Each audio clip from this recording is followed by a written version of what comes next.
Thomas Paine, Thomas Paine, Thomas Paine, Sam Adams, Sam Adams, Sam Adams, Benjamin Franklin, Benjamin Franklin, Benjamin Franklin.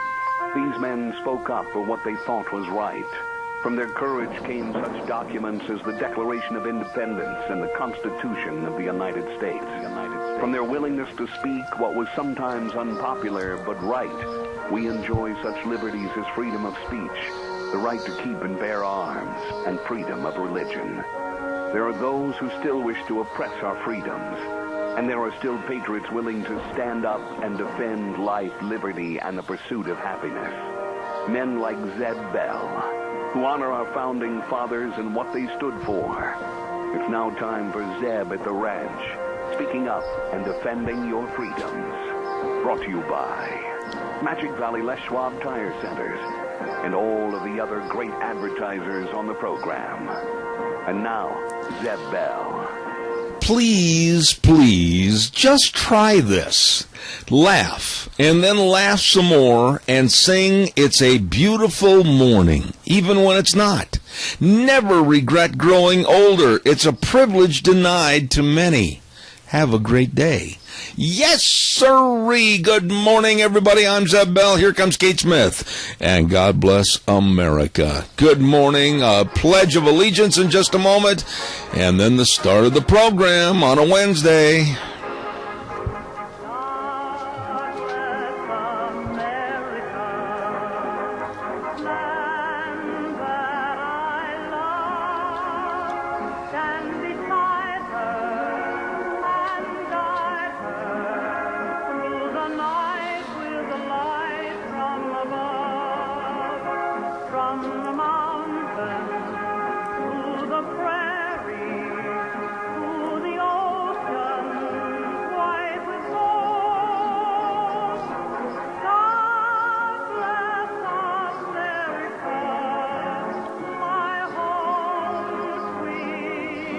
I tell you what, I love that lady, and I never tire of that song. Good morning, everybody. I'm Zeb Bell, Zeb at the Ranch, and brought to you by our major sponsor, your Magic Valley Les Schwab Tire Centers. All 7 locations serving you, along with some of our great advertisers, and they include Lee's Furniture, Floors, and More at 459 Overland in Burley, along with some really good folks at Western Waste Services, always at your disposal. Get on the route service today. Call Kelly and the crew, 734-6969. And there is, Gina, guess what? I got to just tell you, Deanne remembered it. She did? What yes. Did she remember? Oh, the name? That name that we were searching for, both of us with stunned silence on our faces, and you and I both in the news media worked with that particular individual and couldn't remember the name, and all of a sudden she turned around and said, bingo, she got it. She got it? Because I was searching and I couldn't find it either, and I'm like, I've been racking my brain. Have you ever had that happen, though, before, where I hope it's not a sign of old age for me, but on occasion I will forget a name or something, and I'll just kind of vacantly stare into space going, A, B, C, D, E, F, G, trying to remember it by going through the alphabet. Yeah, I'll do the same thing, too. Or sometimes word association. If I need to remember somebody's name, I will associate their name with something so I can remember it. How do you associate that last name we were referring to with, like, maybe a donkey? I have to, well, you could. I know. And see, then, you would remember. I know, but I've got to be careful there. Anyhow, do we have a pledger this morning? We have Mr. Michael Rogers on with the pledge and for the weather. All right, well, we'll take Michael Rogers with the pledge and then a break, and then I'll introduce, I should say, the weather. Michael, good morning. The pledge, please. Good morning. I pledge allegiance to the flag of the United States of America and to the republic for which it stands, one nation under God, indivisible, with liberty and justice for all. Thank you very much, and right now it's time for MichaelRogersWeather.com. You better believe it, and it's brought to you by some really good folks. The folks at Save on Shells, 1835 Overland and Burley. Anthony and the rest of the crew with all the camper shells you need for your pickup to protect your fishing equipment, your saddles and tack, and your tools and your groceries and everything else. Don't leave them exposed. No. Get a shell from Save on Shells, 1835 Overland and Burley. I'll tell you more right after the weather. Here's Michael. Good morning. Michael Rogers from MichaelRogersWeather.com. We've got a pretty easy situation all this week in the lower 48, and you're going to have some nice weather throughout much of the week. Now, our weather story will be that it's not going to be as warm as it was yesterday. You're going to see temperatures in the 70s, and that's going to stay with us all week long. Winds are not going to be a problem whatsoever. But if you happen to notice throughout the week the winds where you may see smoke from a wildfire that's possibly coming from Alaska, we're dealing with the largest wildfire in the United States right now, burning over 145,000 acres on the Kenai Peninsula. And the winds are going to be changing. So if you tend to think or you expect to smell some smoke, there isn't any wildfires in your area, but you can bet your bottom dollar it's from this way. We've been feeling it up here in Fairbanks, and the winds are going to start to shift. Now they're going to possibly make their way down your way. But other than that, enjoy the day. Enjoy the weather. It is the only weather you got. Thank you very much, Michael. RogersWeather.com, brought to you by Save on Shells, 1835 Overland and Burley with Anthony. And the number to call, 312-1525. They've got all the new ARE camper shells. All the different models, all the different colors, and they've got the fantastic selection of used shells, too. And believe me, installation parts and service, they're there, right there to serve you. How do I know so much about Save on Shells? I'll tell you what, folks. A couple of years ago, it's been 2 years now, I bought a brand new one from them, and I'll guarantee you I appreciate it. What they did for me service-wise, perfect. Save on Shells, 1835 Overland and Burley. You stop in or give Anthony a call at 312-1525. Oh, good morning to everybody. And Gina's going to be so surprised because I'm organized here this morning, and she's probably going to hit the hallelujah button, but we have a birthday today that we want to acknowledge, and it's a lovely lady that absolutely has been so supportive of our lunch bunch and all of our other events that we put on through this program, and that is the lovely, beautiful, what a personality and a smile, Mary Scott. God bless you, and happy birthday. And also our tip of the coffee cup this morning goes to Carl and Joanne Clark. They help us with Lunch Bunch, get everything all prepared for us with the names and everything. Really appreciate it. And also Merv May and Lance Udy over at Burley Livestock Sale Yard. Thank you very much. Tip of the coffee cup. Let's hear that slurp. Could we, Gina? That is so good. There you go. Thank you so much. Okay, don't forget SafeLink Internet. Now, they've been in business for over 16 years, and they offer the fastest, reliable internet, and they've got a track record to prove it. And let me tell you something, they just keep growing, getting better, getting faster, getting bigger. I mean, my goodness, get with the program. Call them today at 677-8000. 677-8000, Idaho's number one choice, SafeLink Internet, the best. You give them a call. Tell them I told you to today. I've got Zanino on the phone. I will talk to him momentarily. The old Basco cowboy. Stand by. Hey, anyway, don't forget Daryl's Cleaners, 1223 Albion Avenue in Burley. And, you know, clean your clothes. They last longer. I'm telling you what, they just absolutely elongate the life of the garment. And the best place to go is Daryl's Cleaners, 1223 Albion Avenue in Burley. How do I know? Well, I've been taking my clothes in there for over, I'd say, 9 years. And what a wonderful job they do at Daryl's Cleaners right there in Burley. And check it out, Kevin, Cindy, the whole crew at Daryl's Cleaners, 1223 Albion Avenue in Burley. Hello, Dave Zanino. You got a big roping going on tonight over in Jerome. Tell us about the series. How did it go last week? We had a pretty good turnout. We had 117 teams. Okay. That'll work. I made a couple of little boo-boos flagging, but I'm blind. So they fired me. So I just get to sit there and visit tonight. Well, I tell you what, everybody makes a mistake every now and then, especially that flagging. But now, how long is this roping series going to last? It started last week. Is it going to go for the bulk of the summer? We're going to have our last of the series ropings on Labor Day. And if you come to 6 of my ropings, on the Labor Day roping, we're going to give 2 saddles away. Okay.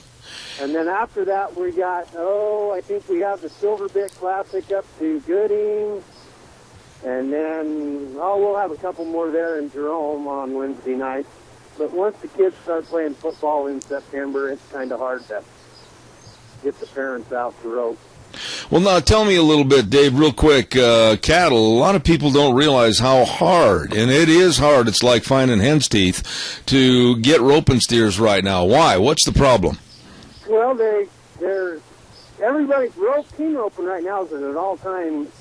Everybody wants to rope, and it's hard to get the cattle across from Mexico. And here a few years ago, the guys that grew the natives here in America, well, they were selling them for 180 to 200 a piece, so they ultimately went broke. They just sold their cows and went to more beef cattle because they could make more money. Mm-hmm. Well, now these roping steers are bringing just about as much as a beef calf would. So not very many producers. The cost I put in with Ted Hoffman at the Broken Circle Ranch in Mountain Home. Uh-huh. He takes good care of me, and we take good care of him. Well, I'll tell you what, one of the things I heard about your roping last week over to Jerome is that the cattle really do like to get from one end of the pen to the other. We had a few that will outrun you. But they'll slow down. They're just, this is only we roped them 7 or 8 times there at the house and got them broke in nice, and new pen, new challenges. All right. Well, Dave, they sign up at 6:30 tonight at the Jerome County Fairgrounds. Rope at 7, and it's number 2 in the roping series at the Jerome County Fairgrounds, right? That's what it is. It's number 10 roping, capped at a 6+ either. Okay. And we can all play. All right. And if they have questions or anything, what number can they call? They can call me at 208-431-1263. Okay, David. Have a good day, my friend. Thank you. Thanks, Dad. Tell the antelope. I'll do that. Thank you, sir. Bye. Dave Zanino, very good friend, and tonight the big series roping. And Gina, I got a news flash for you in just a minute. Let me do these commercials, and I'll come right back with you. Don't forget Valley White Home and Ranch at 910 South Oneida in Rupert. Oh, your local home and ranch store. They've got everything you need. Fort H'ers, listen to me. Listen to me. If you're not on their feed programs and if you need your equipment for your livestock projects, you better get in there because you realize fair time is just lurking around the corner. Holy buckets. And they've got everything in there for you. They got all your clothing. They've got all your 4-H equipment needs, all your feed needs. They've got it all. And gardeners, they've got your lawn and garden supplies there too. And if you have questions about your gardens, just ask old Stephen. Yeah, just go in the door and say, is old Stephen there? And he'll come down and answer your questions. Valley White Home and Ranch, 910 South Oneida in Rupert. You stop in and see those good folks today. By the way, too, Ramsey Heating and Electric at 2600 Overland Avenue in Burley. They've got the cord-ins for every piece of equipment that needs power, and Ramsey's have what you need. And if you, Keith will even give you a lesson on cord-ins. Here a cord-in, there a cord-in, everywhere a cord-in, and he'll teach you all about them. Yeah, I tell you what, he's majored in college in cordology. Anyway, they've got fuses, it is not fuses, up to 1 to 600 amps. They've got everything you need, and light bulbs. I mean, my goodness sake, stop in. Go to the light. Ramsey Heating and Electric at 2600 Overland Avenue in Burley, 678-0459. Where they always provide warm winters and cool summers. I almost forgot that. Anyway, Gina, are you still there? Yep. I gotta tell you, yesterday was a red letter day for me. How so? Do tell. I have not been able to get on a horse since 8 months ago. Since you had your surgery. And, well, actually, before the surgery. Yeah, even before because of the weather and the winter and everything. Yesterday was the first day in almost a year, when you look at it that way, that I was able to get back on a horse and ride. Hallelujah, hallelujah. Yes, and I'll tell you what, it took a little bit of muscle contact with pain combined, and I rode for about 15-20 minutes last night, thanks to my lovely bride, holding her breath, wondering what was going to happen to that leg. And quite frankly, it felt pretty good. Did it? So are you a little tired or sore today? All of the above. No, I tell you what, when you haven't been on a horse for a long time and and literally they cut my leg off and then restructured it and sewed it back on and everything. Yeah, okay. Okay, I know you didn't want to hear that. No, painful, yes. Yeah, but, it honestly felt pretty good after about 5 minutes. It started to kind of fall back into place again, and I really enjoyed it. So it's kind of like getting... But never mind, I'm not even going to go there. Well, the hardest part was trying to bend the leg to get off when I was done. So getting on the horse, getting up into the saddle was relatively easy. It was just swinging the leg around. Yeah. To get off. Yeah, but when I went to get off, that leg had said to me, it sent a note to my brain and it said, listen, we're on here now, and if you are thinking about getting off, guess again there, Gus, because it's going to take a while.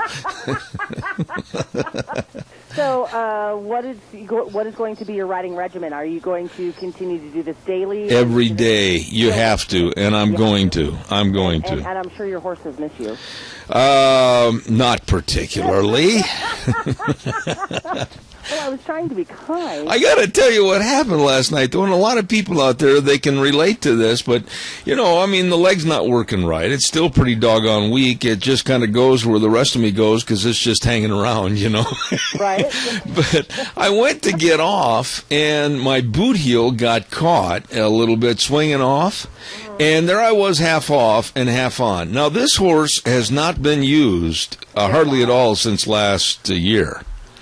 And he had every opportunity to say, we can put him back in the hospital so we don't have to be ridden anymore.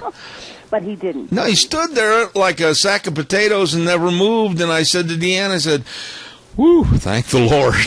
Was she there to Yeah, she was there because we weren't sure how the leg was going to work. And quite frankly, on a scale of 1 to 10, I'd give it about a 9. It did really well. Oh, now, which horse were you riding yesterday? New one that I bought a year ago, and Big Josh. Was it the ornery one? Big Josh can be, at times, ornery. That's a word that we'll use on the radio for being pleasant this morning. Yes, okay. Well, congratulations on your ride, and hopefully you have another successful one today. Just remember, from one cohort to the other, take it easy. Yeah, I know, but man, it felt good to get almost back to normalcy. Oh, Thank you. Hold Thank on. you. I appreciate that. Thank you. Hey, I know a place where you can go that you're just going to walk in the door and you're going to say to yourself, Martha, we're home. And that's Denny's Restaurant. 611 Overland and Burley. Oh, my goodness sakes, Thomas and the rest of that. Thomas, I'm talking about a guy that's very, very diligent, very, very caring, very, very service-oriented. Wow. I mean, they just take care of you at Denny's Restaurant. And I don't care if you're 6 years old or if you're 68 years old. They're going to take care of you, and they're going to make sure that you get exactly what you want on the menu. It's delicious. What a menu. Breakfast, lunch, and dinner. It's all fantabulous at Denny's Restaurant, the home of Zeb's Lunch Bunch at 611 Overland and Burley. Please put it on your calendar to stop into Denny's Restaurant today. Good eating at Denny's Restaurant. Okay, we got a bunch of work to do here right now. We got to get right into it. Oh, by the way, I've got to ask you folks, what was the sense? And I want some answers on this, folks. Please call me. What was the common sense from President Obama yesterday to give speeches about the exact timetable of leaving Afghanistan and how many troops are going to be leaving Afghanistan, how many troops are going to be staying in Afghanistan until 2016. Now, you might be saying to me, well, Zeb, I mean, he was just explaining the departure of our troops from Afghanistan. No, he didn't. He put a target on our troops leaving Afghanistan. He put a target on the people that we've been trying to help over there in Afghanistan. And he basically, in my opinion, told the world, okay, the enemy can take a vacation for right now because by the end of this year, 2014, we're going to pull out in round figures 10,000 troops.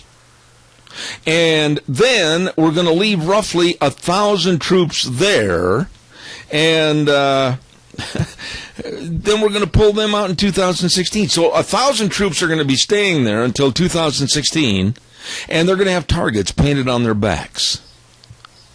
I just find this to be so silly, so stupid, so amateuristic, so absolutely pathetic. You don't tell the enemy what you're going to do.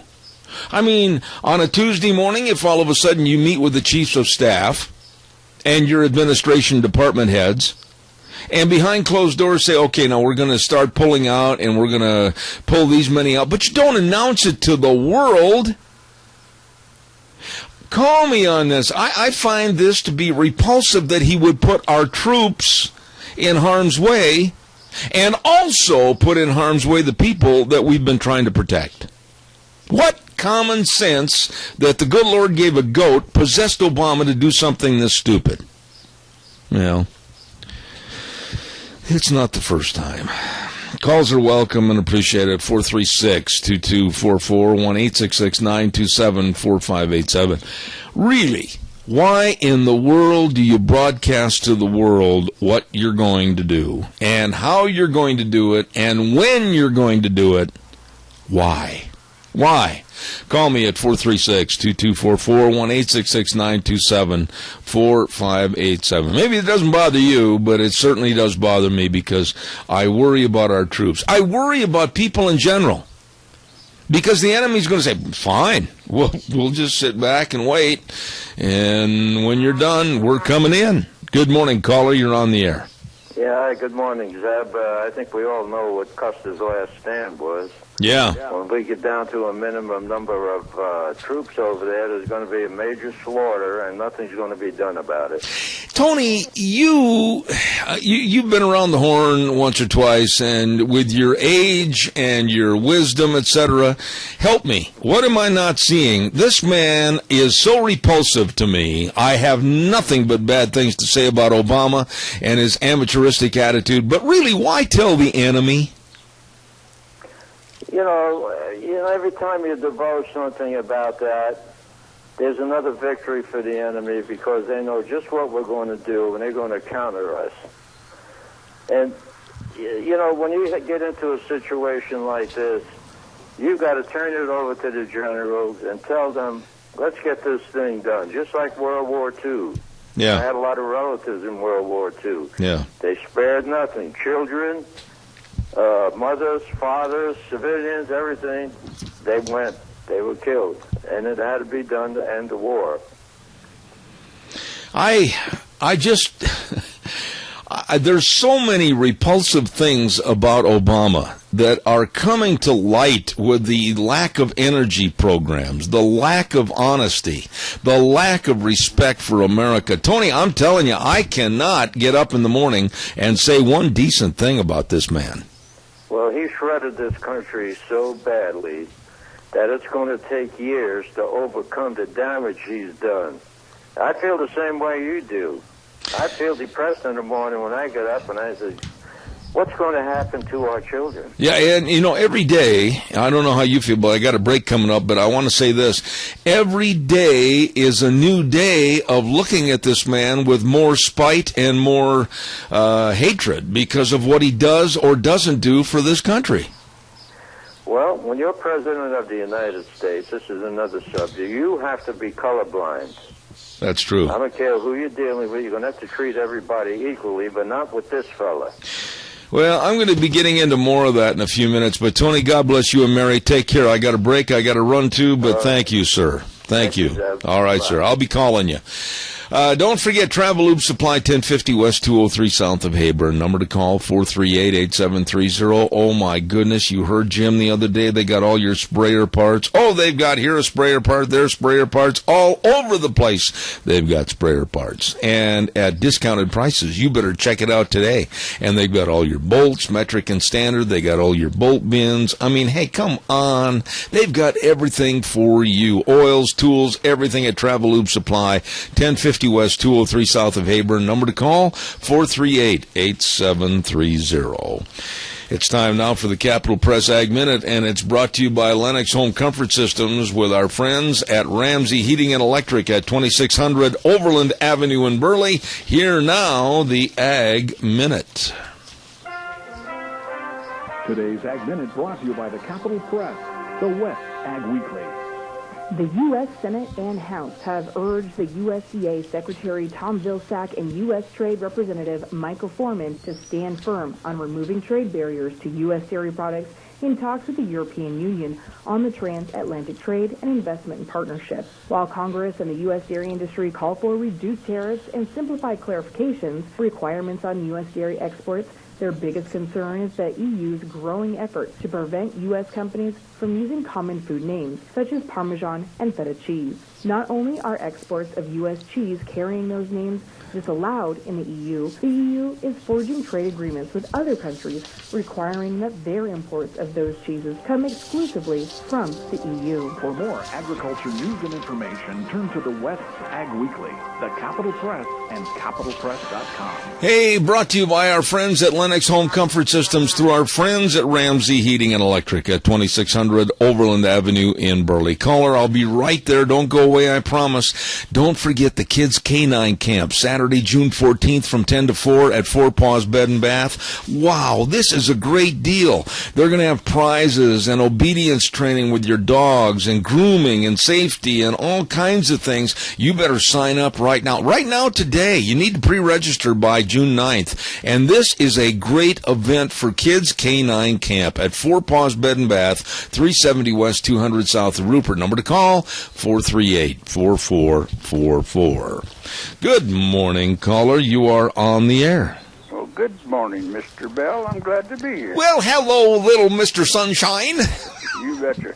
Hey, you know what it would have been like back in World War II when Eisenhower kept everything quiet until the 6th of, June? Yeah.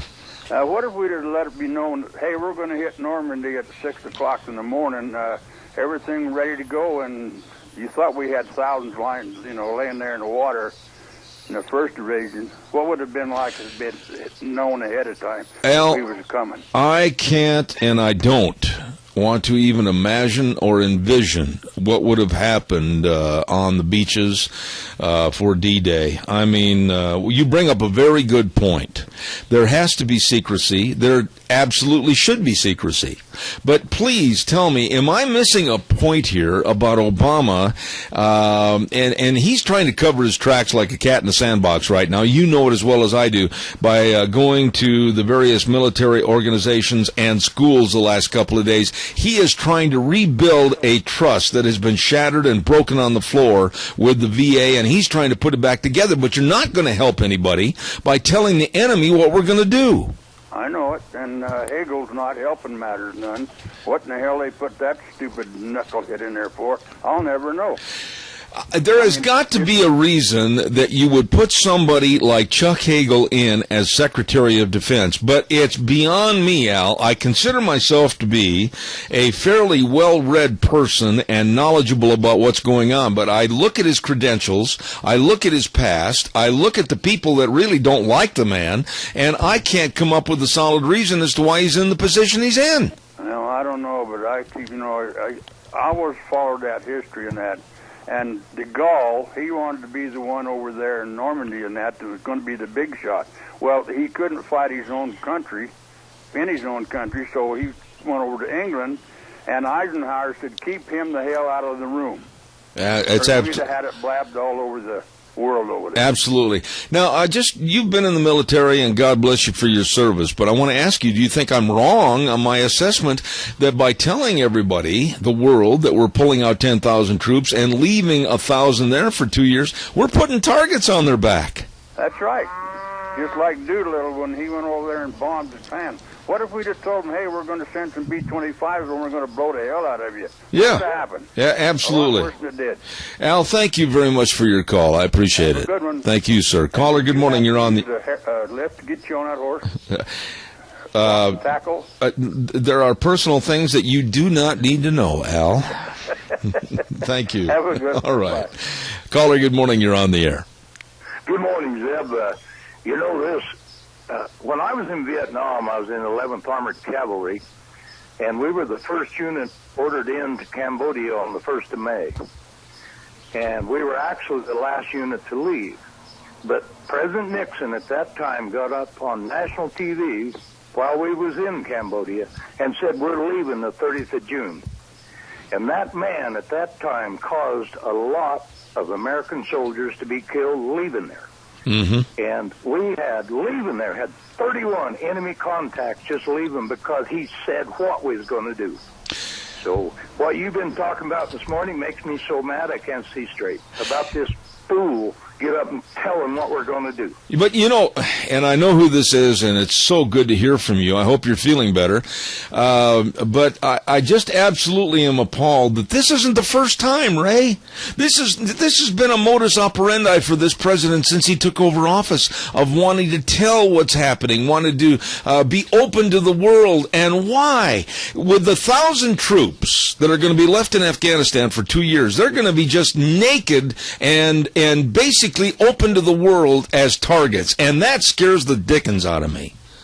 Well, that's sure as heck the truth, and I'm having a little trouble hearing you on my cell phone, so I'm going to hang up and then turn the radio back on. Okay? All right. God bless you for your call. Thank you so much. Oh, thank you. Thank you. Nice man right there. I just have, and I got to be honest, I'll never short the audience as far as my honest appraisal. I'll give you my honest appraisal on everything. I don't like Obama. Never did care for Obama. From when he was a senator in Illinois, I thought he was ill-prepared. He is. I thought he was unknowledgeable. He is. I thought he was an amateur. He's proven that. He's never had any business experience or been in contact with having to make a payroll, and that's the truth. He has nothing to do with an economy. And this man bowing to foreign leaders and basically kowtowing to foreign leaders has no business being president for the first 4 years, let alone now another term.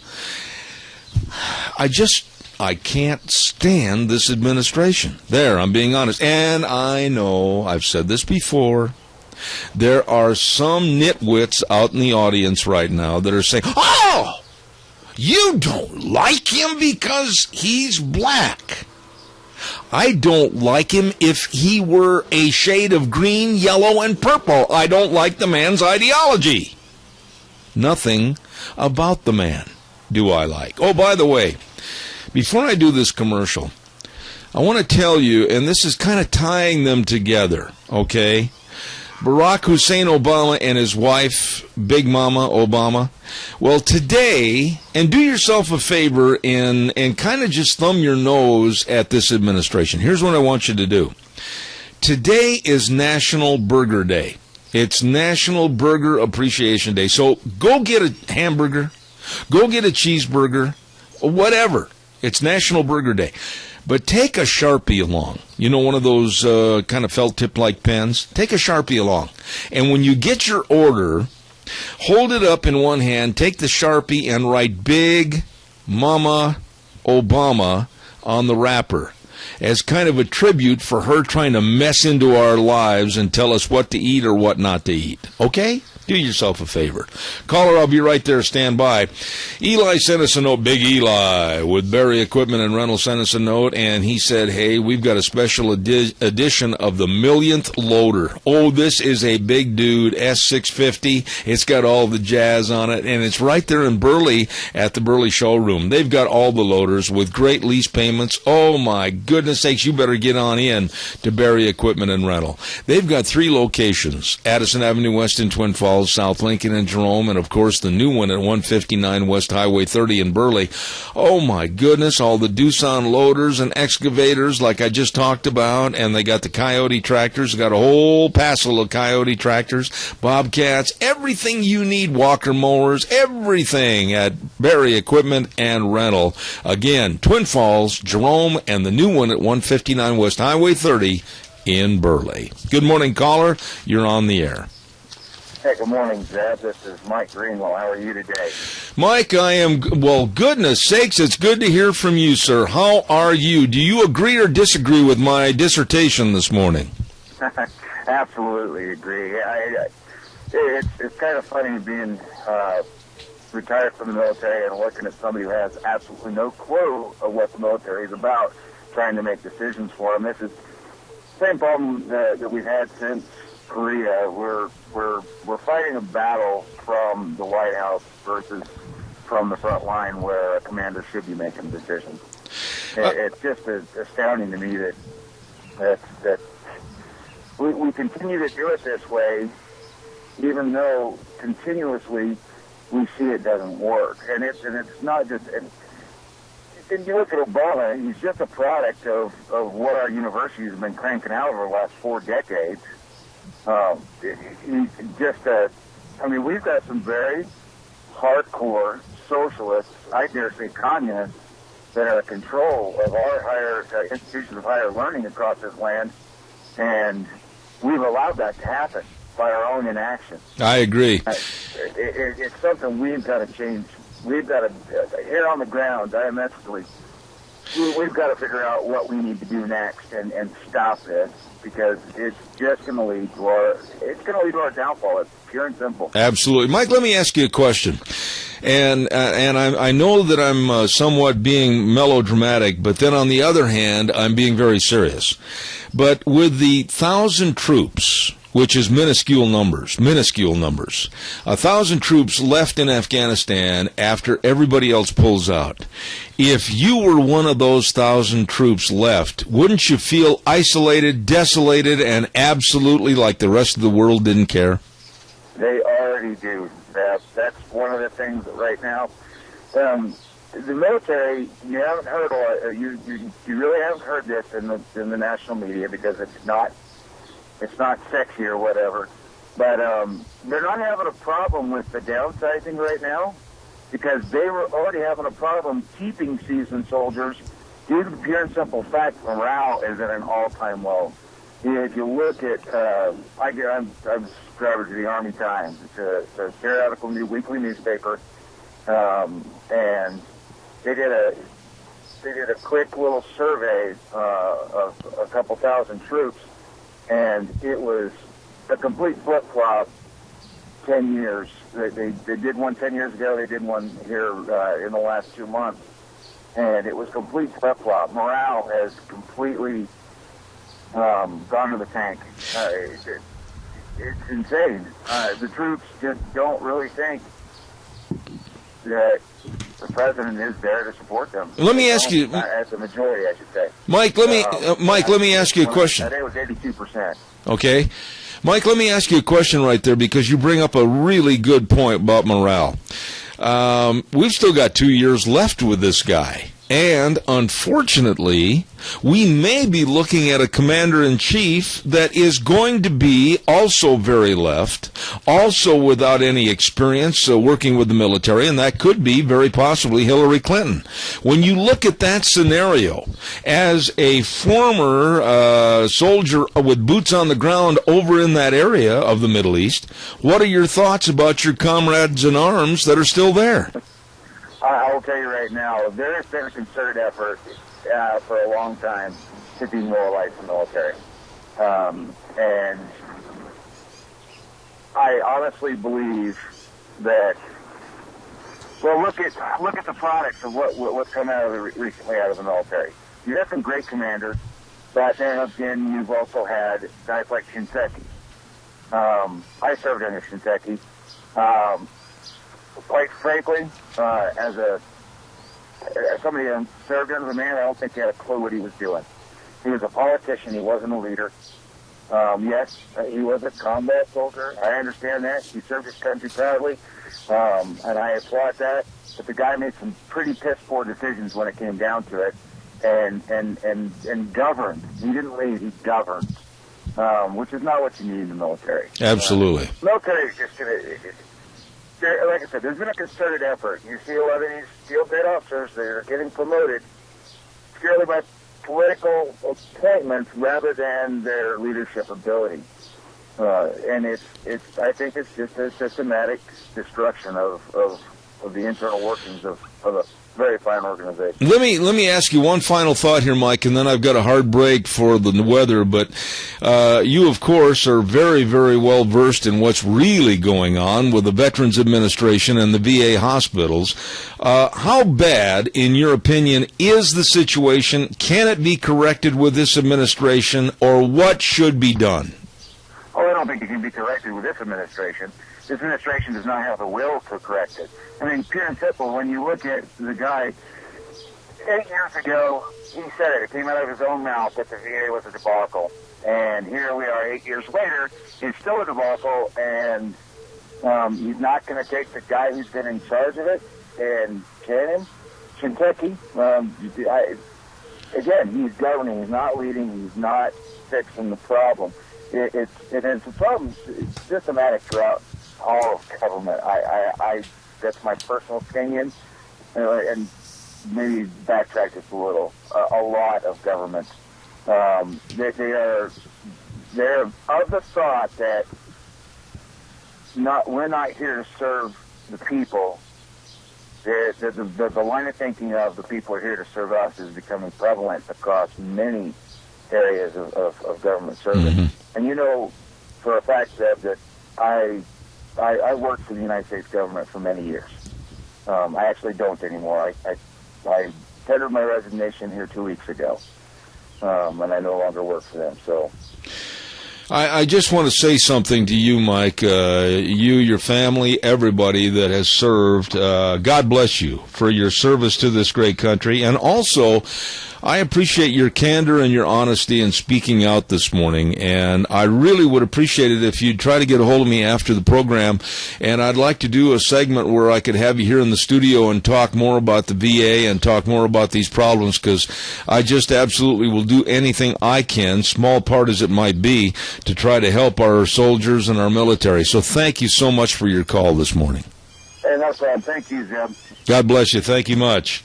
Yeah, wow. I just really appreciate his calling in, Mike Greenwell, and his service to our country has been absolutely a blessing. Thank you. As all of our people coming home wearing the uniform of the United States military, be it the Marines, Air Force, Army, Navy, Coast Guard, all of them. God bless them. Time for the weather. I get a little emotional talking about this because I just don't think we're treating our soldiers with the respect that they deserve. Ladies and gentlemen, time for the weather, and it's brought to you this hour by Riverview Urgent Care and Medical Center at 382 North Overland in Burley. The number to call, 678-6996. And boy, I'm telling you, in the summertime, people are running and falling and getting hurt and playing with all kinds of things outside. Well, minor emergencies, major care. They're open Monday through Saturdays 9 to 9, Sundays 1 to 7. You'd better stop in, and the doctor can see you now, not in 4 or 5 days. Riverview Urgent Care and Medical Center, 382 North Overland in Burley, 678-6996. Here is Michael Rogers Weather. Good morning, Michael Rogers from MichaelRogersWeather.com. You've got a pretty easy situation all this week in the lower 48, and you're going to have some nice weather throughout much of the week. Now, our weather story will be that it's not going to be as warm as it was yesterday. You're going to see temperatures in the 70s, and that's going to stay with us all week long. Winds are not going to be a problem whatsoever. Enjoy the day. Enjoy the weather. It is the only weather you got. I appreciate it, MichaelRogersWeather.com. And don't forget, brought to you by Riverview Urgent Care and Medical Center. These are wonderful folks at 382 North Overland in Burley. Minor emergency, major care. Calls are welcome and appreciated. 436-2244, 1-866-927-4587. Gina, are you right there handy by the microphone? Yep. Okay. I didn't want to bother you, but I wanted to get your response on this. I don't know if you've noticed it or not lately, but the kooks and the crackpots of climate change are starting to use scare tactics more so than ever before. Yeah, because fear rules. Yeah, and I don't know if you picked up any newspapers other than our local papers. I subscribe to quite a few different newspapers to get a variance of different aspects and viewpoints. But in the last couple of weeks, there have been absolutely horrendous stories on the front page of newspapers like USA Today and others that are saying, oh, this Statue of Liberty, it's going to be underwater. I'm serious. I'm serious, and I've got all those things right here. I cut them all out and saved them. And then they went in and they said, most of our national parks, they're going to be flooded, and we're going to have more earthquakes. All of this because the climate change people are involved in now putting forth all these scare tactics. Well, listen to this. This morning, at 4:30 this morning, I heard a tape by a climate change kook, and they're putting this out, and they're calling people. They're calling people at their homes, and I'm going to try to simulate what I heard this morning. And first of all, the phone rings, you pick it up, and then you hear this. I can't breathe. I can't breathe. I've run out of carbon credits. I can't breathe. I am serious. What? I am serious. You've got 2 phone calls. And they're pushing this as a scare tactic to buy into climate change. And right now this morning, listen to this. The EPA is unilaterally, yeah, that's a tough word to say sometimes, unilaterally, there we go, are pushing cap and trade on carbon emissions, and I've got about 10 pages of a report here about what they're going to be doing in the next couple of months to push going into the fall a cap and trade, carbon change, and including tapes like this that you're going to hear on your telephone. You know, that's why I'm glad my phone number is unlisted, because I wouldn't put up with this. And honestly, I would probably record it and play it back, laugh, record it, play it back, laugh. But the thing is, Gina, and I think you'll agree with me on this 100%, these kooks and crackpots are making inroads with people that are gullible enough to believe this garbage. And people are gullible enough to yes. believe it. But don't buy into the fear. Do not buy into the fear, because that's what they're pushing, because they know that fear will motivate people to change. Fear sells. Fear does sell. Okay, now we've got 2 phone calls. All right, I'll take it. Thank you very much. Caller, good morning. You're on the air. Yeah, Jeff? Yes. Yeah, getting back to Hagel, the reason why Obama hires people like Hagel, he hires them for one reason, to take the fall for all his mistakes. This way, this man is incapable of making decisions. So whoever he hires are willing fall takers. You know, that's at the bottom of the problem. It's interesting to hear you say that concept, because I really respect the likes of Charles Krauthammer and others that really study the policies and the philosophies of Obama and others. And basically, you're on the same page with him. Obama sets people up in front of him, that have to basically weather the storm on problems, and if they can't, then they fall by the wayside. I think you're 100% right in your assessment right there, Tony. I do. Okay, Zeb, that's all I had to say. God bless you, man. Thank you. Caller, good morning. You're on the air. Caller number 2. Yes, hey, Zeb, you remember the Sagebrush Rebellion? The Sagebrush Rebellion? Oh, do I? Well, all I'm saying is there's been 2 articles in Primus, which is, and then another Farm Bureau Quarterly, and they both have articles about the Sagebrush Rebellion. And they brought up Cliven Bundy, and of course, what's going on down there this last weekend with Greg Gerber. There was 200 people that showed up there, and not that that's enough, but that's better than nothing. But another thing in the Imprimis, which comes out of the Hillsdale College out of Michigan, which was first promoted by Paul Harvey, there's a little quote here from a guy you have on every week. Following a recent report by Government Accountability Office on how NEPA, the National Environment Protection Act, is being used to delay projects in federal lands, Dan Kish of the Institute for Energy Research characterized NEPA's effect as paralysis by analysis, pointing out that environmental impact statements, which were expected to take no more than 12 months 30 years ago now take an estimated 4.6 years to complete. Randy, it's interesting. Go ahead. I was just going to say, and I'm almost out of time, but it's so interesting you would mention Dan Kish because he is scheduled to be on the program this morning at 9:30. Well, it was funny. I read, constantly like you, because we gotta know. But it was interesting, and this is a guest that's on here in Burley, Idaho, every week, and he is recognized across this nation as an expert in this type of thing, and he's being quoted out of a magazine from Michigan. Well, I appreciate your bringing that up, Randy, as always, and thank you much for your phone call and your perspectives. And I got to do a commercial, but please listen at 9:30. He'll be on. Thank you, sir. Dan Kish, one of my stalwart guests that has been on this program for quite a few years, as a matter of fact. Hey, our main sponsor, our main corporate sponsor, and I can't say enough about these guys and gals because they are so good to us, and that's your Magic Valley Les Schwab Tire Centers, all 7 locations serving you with the very best of service and the very best of tires and the very best of free lifetime tire and mileage care, the very best of brake service, the best, and the very best of front end alignments and shocks and struts and batteries. My goodness, what are you waiting for? You deserve the very best, and they will provide it for you. They've got 4 different credit plans available, easy credit plans for you to stop in and see them today. Lane and Rupert, Dave on Blue Lakes and Twin, Mike and Buell, Mike and Jerome, the Twist family and Paul, John on Poline in Twin Falls, and Randy on Overland and Burley, your Magic Valley Les Schwab Tire Centers. The best! There you go. By the way, I got to throw this in really quick. The TSA, and I come down on the TSA a lot. I think locally in Twin Falls they do a wonderful job, but I've been at airports all over the United States, and some of them are run by clowns.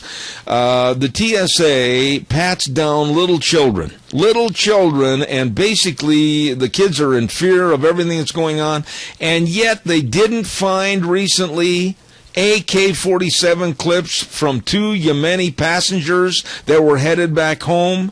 They can pat down little kids. They live in fear, and they let the clips of 2 AK-47s go through their baggage. Are you kidding me? I'll be back in 6. Don't go away.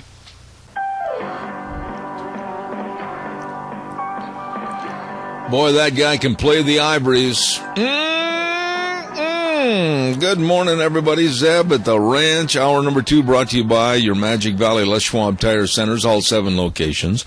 And also our big thanks go out to some of our fantastic advertisers, Lee's Furniture, Floors, and More at 459 Overland and Burley, and our friends at Western Waste Services. From the canyons of the Snake River and all across southern Idaho, we're always at your disposal. Western Waste Services, we care about our community, our resources, and this great land.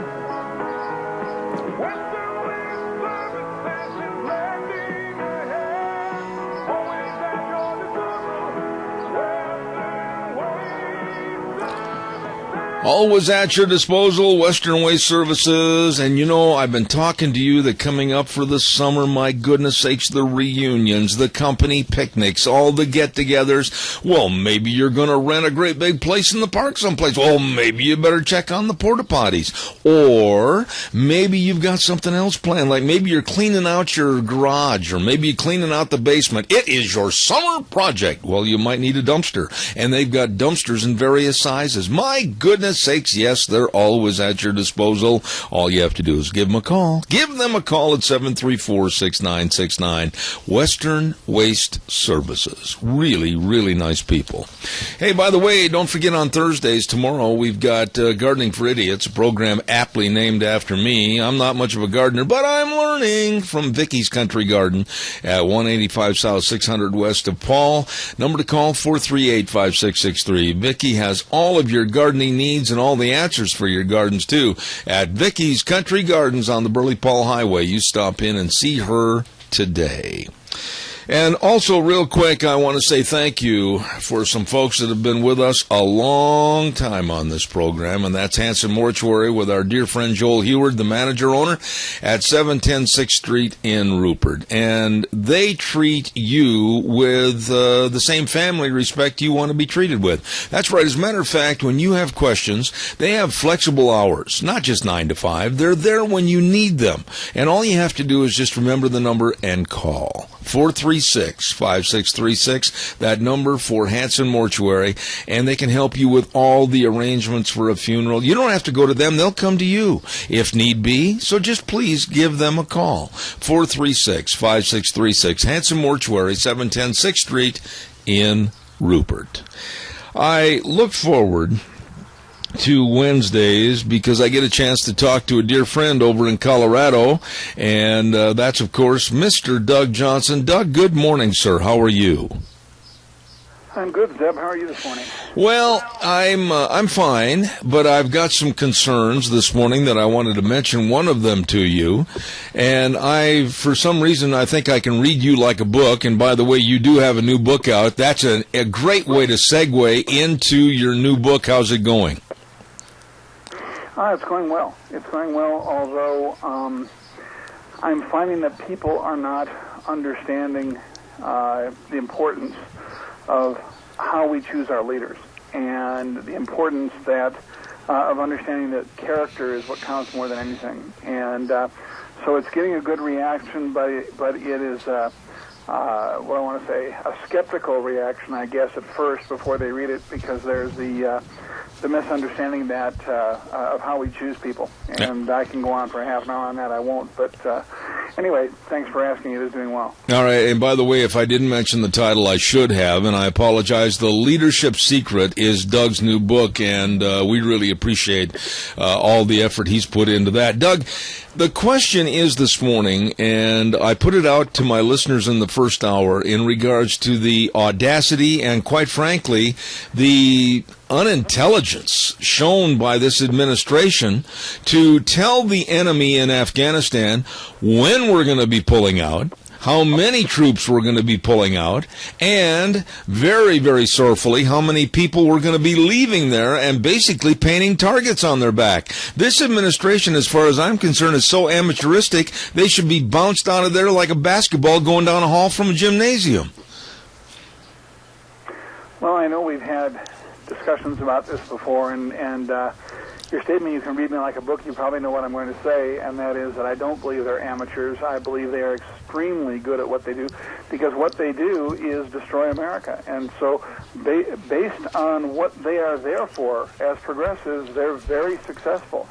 Based on what we as Americans expect out of our president, they're terrible. But we, as a general statement, we as America elected him, and we are stuck with him. And so the things they do, such as telling our enemies what we're doing, come from an entirely different ideology. They believe that how you get peace in the world is you lay down your weapons first and admit you're wrong and you back away, and everybody else will then do the same. They don't understand that peace only comes through strength.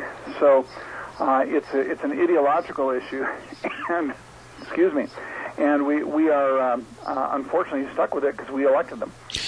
We are unfortunately stuck with them because we did elect them. However, I just had one of our returning military that fought bravely for this country that lives right here in the Magic Valley on last hour, and the concerns and the fears and the passion for this country and how we need to do better was clearly evident in his voice. But when you look at 2 more years of Obama, and then, quite frankly, Doug, it looks like, quote unquote, we could get stuck with Hillary with absolutely no experience regarding the military, etc. We could be looking at a minimum of another 6, possibly 10 years of a mess in this country with no respect for our military.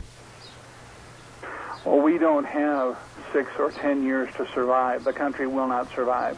We're going to be lucky if we make it to 2016 at the rate we're going, because things are happening very badly in the primary elections right now for conservatives. And not one conservative has been able to unseat an establishment Republican in the primaries for the midterms, and if we don't get control of Congress back, it will not matter who has the White House in 2016. And I might also add, if we don't get Hillary, we might get somebody else bad, and it might be from the Republicans, because we will get an establishment Republican candidate, and that could be just as bad.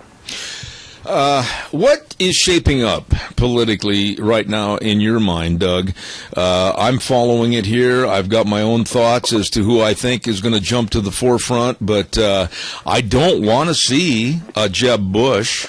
There's certain other people I don't want to see from the Republican side of the aisle go out to be in the forefront for the Republican Party, because I think it's the same as what it's been. There's no changes. There's not going to be any conforming to new thoughts and new ideals to put this country back on a progressive nature, to where we want to look forward to a better energy future, a better economy. I just don't see it. I'm scared what's going to happen.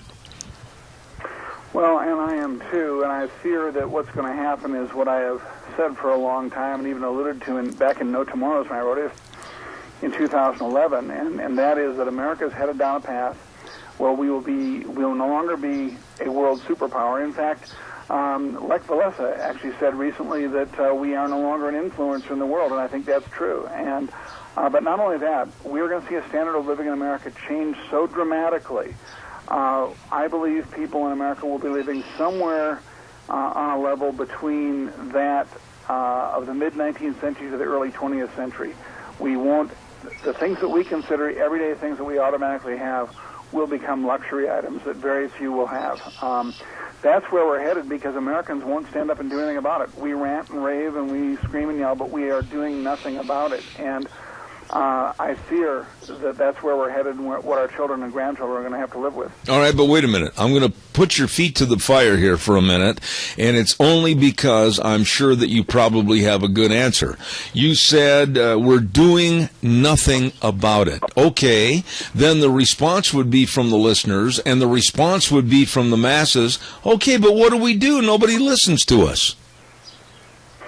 Well, we start by, and I guess one of the things I would raise, and I raised it in my most recent blog post that I put up yesterday on horsesenseblog.com, and that is that those of us who have a platform, myself, you, others like us, certainly have an obligation to not just be going off on a concerned rant about it, but to be actually developing solutions and setting up events or attending events, doing things that can make a difference, and encouraging people, getting involved with people. Maybe we have voter drives. Maybe we go out and we get involved supporting candidates, going door to door. I actually believe, Zeb, it's time for Americans to get off of the couch, to forget about personal leisure time. I don't believe we have time for leisure time anymore.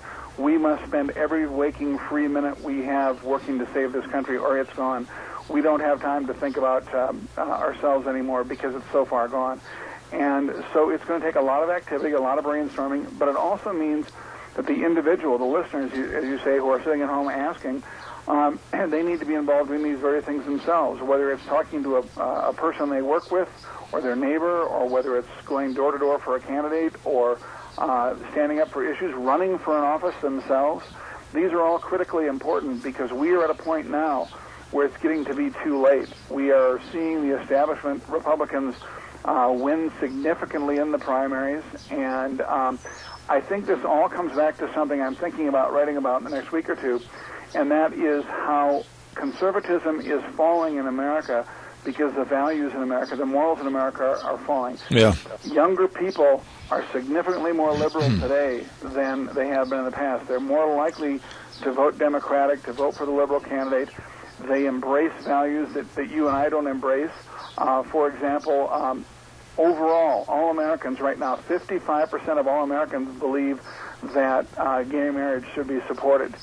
The millennial generation, the young people, 70% of them believe in that. 78% of Americans don't believe in absolute morals anymore. They believe right and wrong is determined by the situation. We have a terrible failure in our society, and it really comes back to the fact that we have abandoned God. We have abandoned the value system that you and I know so well. But unfortunately, the young people today don't embrace that, and this is where we're headed, and it's a very scary thing. You know, I absolutely agree with every single word you said right there, and the younger generation, because a lot of them, and I was absolutely astounded when I saw this survey about 3-4 weeks ago, a man on the street interview, and I think it took place back on the boardwalk in New Jersey, but they were asking, who is Jesus? And many of these young people, 25 and under, just kind of had a vacant stare and could not say who is Jesus. That really was appalling to me. Yeah, it is, and what is, I guess, of concern to me is that people don't realize there are consequences for their actions. Yesterday I received an email from my sister who was very concerned about a friend of hers who had met somebody on vacation, and this man was telling her all these great things, and he's supposedly trying to start what he calls the Reagan-Lincoln Republican Party, because he thinks there's the two extremes on the left and the right are too far gone. And my sister was concerned. She said, do you know anything about this person? Can you tell me anything about it? I did some research. He's an unknown. I don't really think he's anybody who's going anywhere. But his claims to being a religious and moral conservative person were totally shot down when he pushes hard that he is a student of, and he named some philosophers. And I wrote back to my sister and I said, this one main one this person supports, I said, he says he's a conservative and he says he's a Christian, but yet this philosopher teaches that context determines morality and determines reality. So in other words, Zeb, depending on the situation, it determines whether or not it's right or wrong. So if you decide that you see, let's just say a horse you like, maybe you're at some equestrian event, a rodeo, and you see somebody's got a really nice horse, and you, boy, I'd like to have that. If you can justify that in your own mind, it's okay to steal that horse, that would be okay in their mind. Yeah. Because your right and wrong is different than my right and wrong. And that's what it's coming to, unfortunately. Boy, we could talk all day on that. We've got a caller waiting, Doug, and I want to hear what they have to say to ask you a question. Go ahead, caller, please. Well, I certainly agree with everything he said, but the monumental decisions was the Earl Warren Court, 1962-63, when they took prayer and Bible reading out of public schools. That was monumental, and if you look all the statistics, David Barton's Wall Builders Group, had that all documented. And anyway, I'd like him to comment on that. And also, it's called situation ethics. I mean, that's been that phony philosophy has been taught for years and years and years. Unfortunately, when there's no opposition to it, it becomes the norm now, and it's really sad. All right, sir. Thank you very much. Doug, respond, please, to that caller. Sure. I think he makes a couple great points. The Earl Warren court decision was critical, and I'm going to come back to that in a second. The other issue, or the other thing he brought up, situation ethics, is exactly what we're talking about. I remember sitting in a college class, and I had just become a Christian about 6 or 8 months before, and this philosophy professor was pushing situation ethics, and I went head-to-head with him, and we fought for a semester back and forth on this. And I was pleased at the end of the semester he stood up in front of 900 students and said, Doug Johnson is the first student I've had that I will not challenge what he believes, because I think he knows why he believes what he believes. Now, that's not to say I'm great, but I understood even that early in my embracing of Christianity, I understood that early how false the idea of situation ethics was. And I had to stand up against it. And this is what we need to be doing in our lives. When we see people justifying things, we have to stop that. Now, going back to his comment about the Earl Warren Court, it's true. Taking prayer and Bible reading out of schools was a terrible thing and a big failure for America. But what I would say, and this is not disagreeing with the caller, Zeb, but what I would say is what's worse is when we as Americans quit raising our children to respect and revere God, Amen. To actually fear God, and to uphold Him in their lives, to put Him as the priority in their lives. And that's what we've seen. We've seen an abandonment of God, and that starts in the home and the family. And so really, no matter what they do in the schools, if you do it right at home, you can counter the schools. Absolutely. But unfortunately, we don't do that anymore. Absolutely. I want to close our conversation off on a little bit of a lighter note, and I want your response to this. I said it first hour. Today is National Burger Day. National Burger Day. So here's what I suggested to my audience today. Everybody, indulge a little bit. Go out and get a burger. Go order a burger. I don't care if you go to Wendy's, McDonald's, Burger King. I don't care where you go, White Castle, whatever. But take a Sharpie along. And when you get your burger, take the Sharpie and write on the top of the wrapper, Big Mama Obama, and you will never enjoy a burger as much as you'll enjoy that one. Doug, what do you think? Well, it's a creative idea, and it's interesting. I did not know it was National Burger Day. We actually are planning on having burgers tonight for dinner here at home.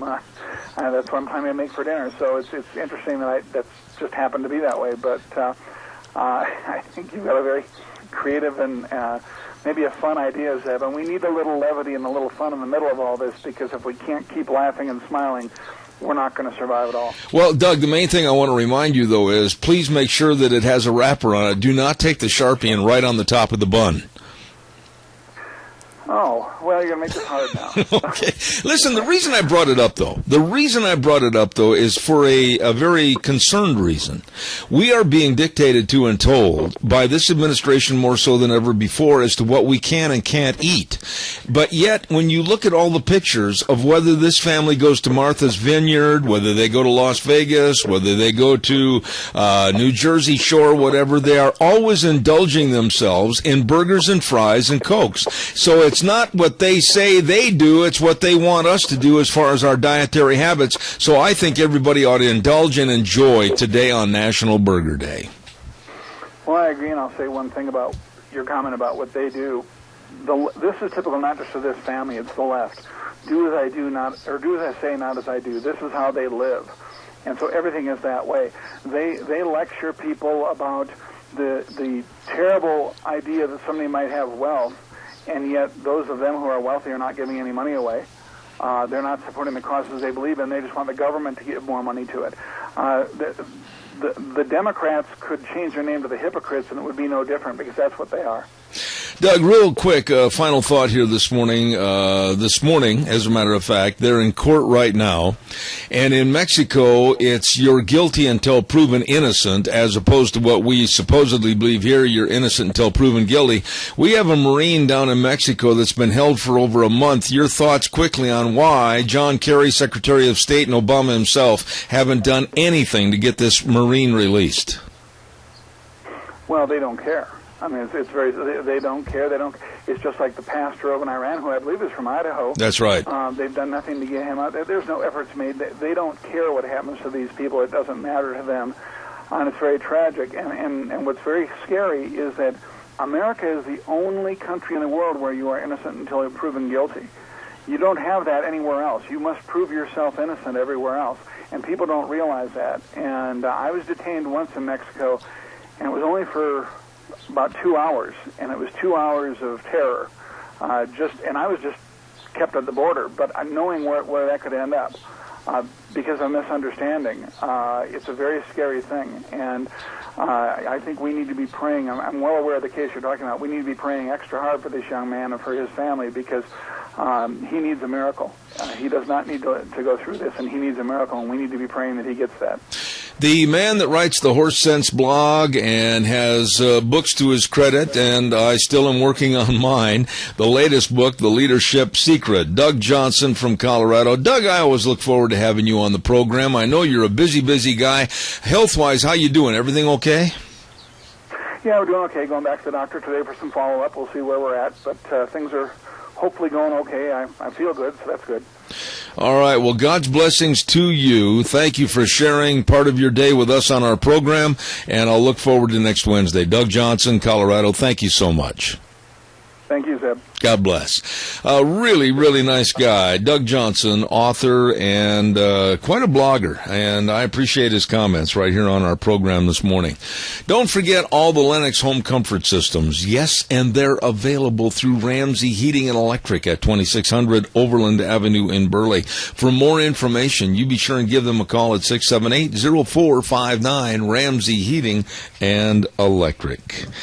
Oh, by goodness. Let's talk just for a moment, if we can, about Lee's Furniture, Floors, and More. How about the recliners? They've got them. How about all the bedroom sets? Oh, my.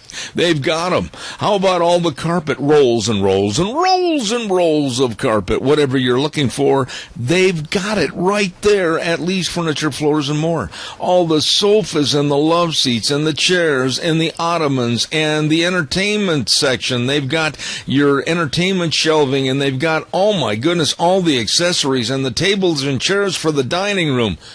Wow. It's all there. One place. Lee's Furniture, Floors, and More. 459 Overland in Burley, and with the nicest staff that's very sharp on what looks good in your home. Lee's Furniture, Floors, and More. 459 Overland in Burley. Really good folks.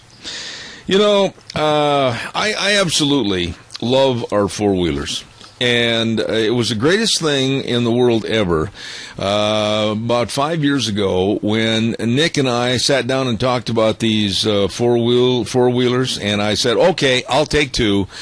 Wow. Deanna and I just love them. And you just gotta go over there and step in the showroom floor of Let's Ride, Highway 24 between Rupert and Burley. Just open the door and just look. Left to right, right to left, down the middle, all over. They've got a showroom just full of fun. I mean, they've got the Can-Am side-by-sides. They got rebates and great financing. They've got all the ATVs, all the different sizes, all the different colors. And they got dirt bikes. My goodness sakes, they've got all power equipment. It's on sale right now. You better believe it. They've got new generators over there. I'm telling you, that is the place to go. And an accessory department and an absolutely the best service department. As a matter of fact, I'm going to take my bikes over and have them serviced this coming Friday morning. You'd better believe it. This is where the fun is sold. Highway 24 between Rupert and Burley. Let's Ride. They are great. Absolutely. Let's see what else have we got cooking here. Public service announcement. Yes, I've got to get this in here real quick. The Classics in the Grass. I love that title. Jimmy gave me this the other day. It's the car show, and it's going to be on the 28th. It's the 28th annual Classics in the Grass, and it's going to be June 7th and 8th at the Cassia County Fairgrounds. These people that restore these older vehicles, cars, and pick them up, trucks and everything, unbelievable talent. This is a show you do not want to miss. Classics in the Grass, June 7th and 8th. It's the 28th annual show at the Cassia County Fairgrounds. Gates open Saturday 10 to 5, Sunday 10 to 5 on June 7th and 8th. And believe me, it is well worth the time and the effort to go there. We're going to be talking more to Jimmy Flowers on this next week, okay?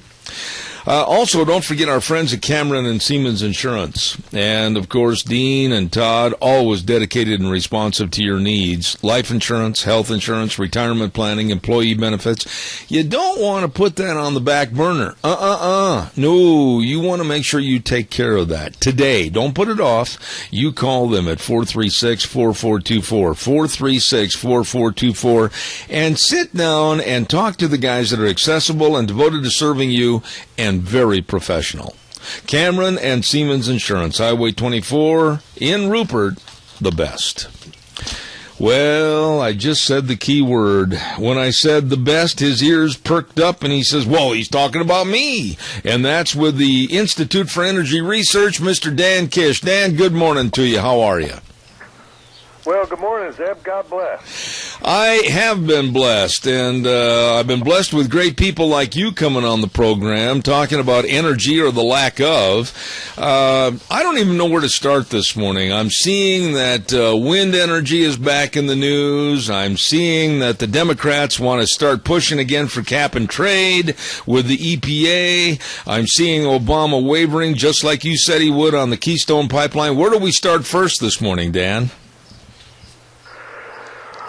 Well, I'll tell you, Zeb,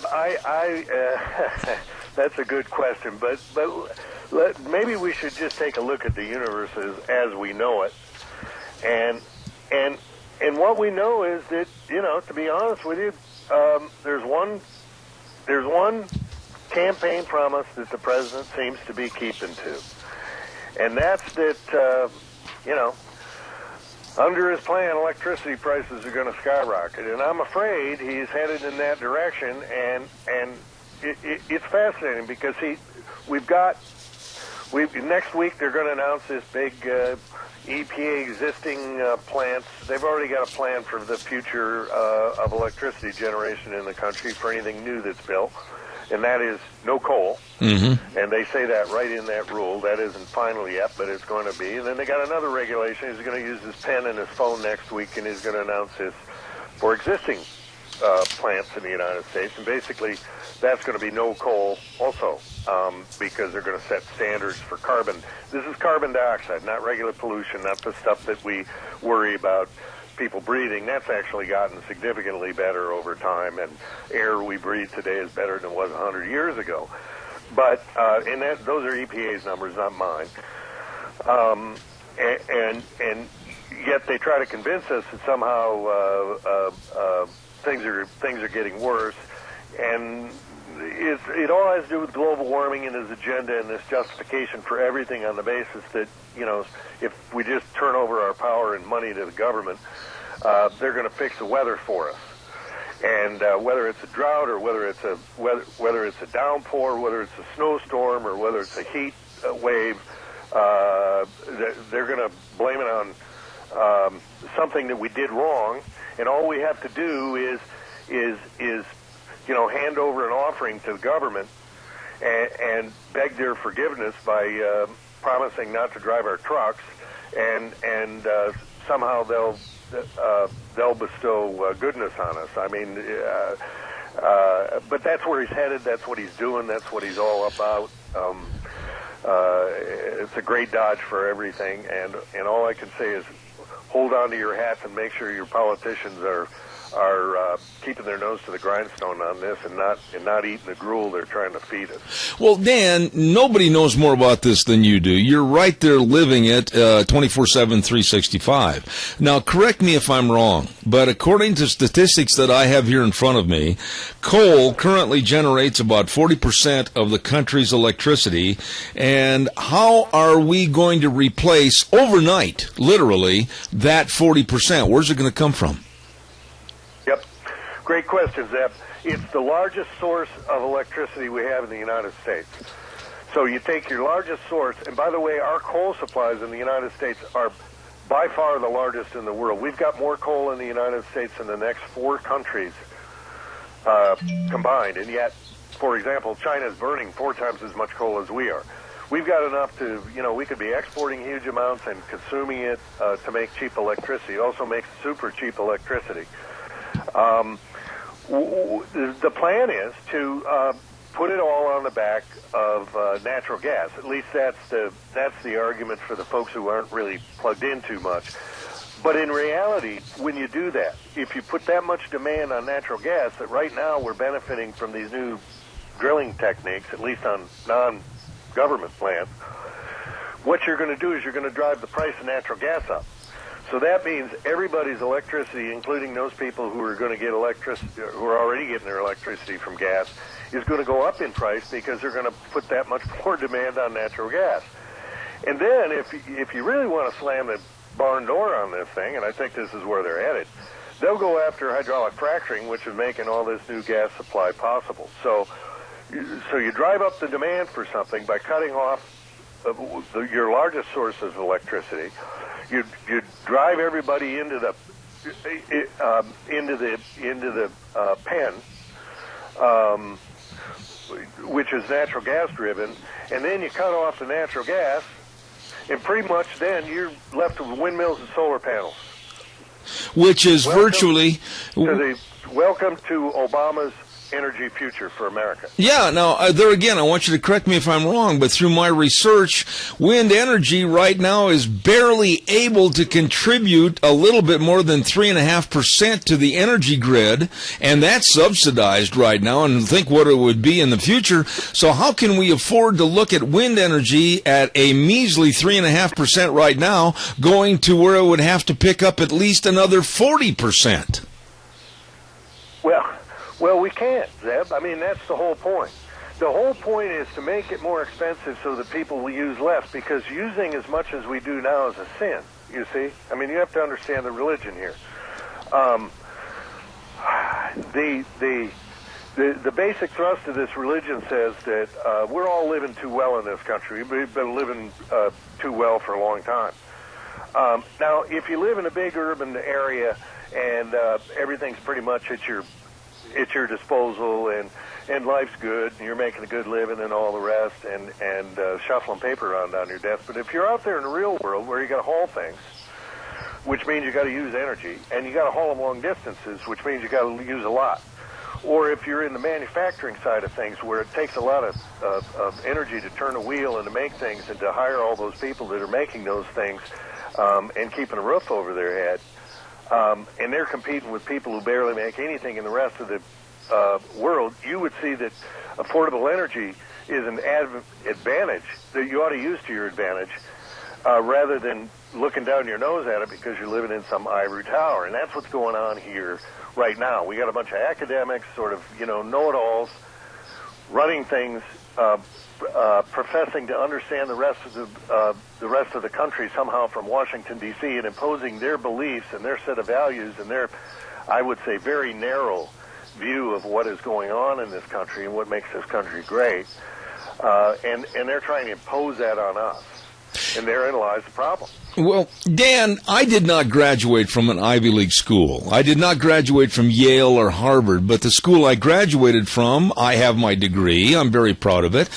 But yet, I think I have more common sense and can look at the problem and see a future problem coming up.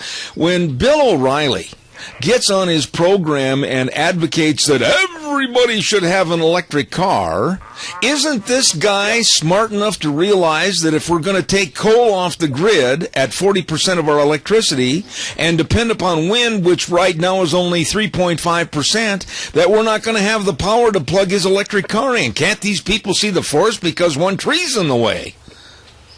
I mean, this is the problem. This is the real problem, and there's a lot of folks who, Bill O'Reilly's fun to watch. I watch him myself. I watched that show, and as I recall, Dennis Miller asked him why, how his car works, and he said, well, I don't have one because there's no place to plug it in. Yeah. And so Dennis Miller got the last laugh on him there. But in reality, there's a lot of folks who live in big cities. They don't understand it at all. I mean, they don't understand. They think you just plug in, somehow you get this clean electricity. They don't understand that, sorry, but someone's got to be digging this stuff somewhere. Somebody's got to be fixing those lines out in the middle of nowhere, making sure that they don't, when they deteriorate or you lose insulators or whatever, that somebody's out there putting their neck on the line to keep that power flowing. And you got to pay them, and you got to make sure that the stuff is. And so it makes a big difference if what you put in the beginning of that power line is very, very cheap, so that by the time it gets to all these people, so they can hook in their electric cars, drive around the city, they'll have the power. But you're absolutely right. I mean, this is what we need, is a good dose of common sense, and we're not getting it. Absolutely. People who tell us all the wonderful things that can happen, but nobody seems to understand that, well, somebody's got to pay for all this. And it's great to design all this stuff on paper, but in reality, at the end of the day, what works, works. And what doesn't work, doesn't work. And there's a reason we use what we use. It's not because of some political decisions. It's because they won out in the marketplace, and what they're trying to do is put the thumb on the scale, change the market, and then tell us that this is just the way things are, and you have to live with it. And that is my understanding of the relationship between the citizens for whom the government is supposed to work and those people who are supposed to be working for us, because lately it seems like everybody in the government's telling us what to do rather than listen to us. Amen. And following what it is that Americans want. Amen. We've got a caller with a question and a comment. Go ahead, caller. Quickly, please. Go ahead. Speaking of imposing their will and telling us what to do, Zeb and I live close to Twin Falls, Idaho, and it was recently said that because it has 50,000 people within the city limits, 40 to 50, whatever it was, that it was an urban area, and now, by law, you have to have public transportation. Well, this is Agenda 21, just like everybody thinks bike paths are so great, and they are. But you see, it's just the first step in Agenda 21 and imposing their will on us. And I'll hang up. Thanks. You know, before you respond to that, Dan, it's really true. I see and envision, even in rural areas, the push for all of us to move into condominiums and everybody share with another family. 37 people waiting in line for a bathroom, and we all sing Kumbaya at night and roast weenies in the same fire. This is ridiculous, but that's where they're pushing us. Well, yeah, Zeb. I mean, think about it. You know, it's not your imagination, and they like it better when everybody's living close to each other and they can sort of tell us what to do. It's easier to control people. And by the way, I don't know if you've noticed, but if you look at the way cities vote around the country versus the way folks out in more rural parts of the country, the more you jam them in together, the more likely they are to get real adjusted real quick to somebody telling them, you know, what time to get up and how much energy they can use and whether or not they can drive or whether they got to take some bus or subway or whatever it is they propose for them. And so they try to drive these things. And one of the way you do that is by driving up the cost of energy, because frankly, people don't make as much in rural areas. You know, when they're kind of tripping all over each other in the city, not making anything except for trouble, as far as I'm concerned. It seems like what they do is incomes are higher. And so energy is, number one, less of the cost of their doing business. And number two, they don't have to move things from, you know, over long distances or anything like that, or use big equipment or any of the rest. And the other thing is that when you drive those costs of energy up out in rural America, it sort of makes it more economical for people to move into town. And then when you take away opportunities for jobs, because you can't open a mine, you can't grow anything because you know, you might disturb a chipmunk or something. You name it, go down the list. What that does, it drives the kids into the cities, and they take up different lines of work, and then somehow they just all become a little bit more accustomed to being told what to do. And you're right.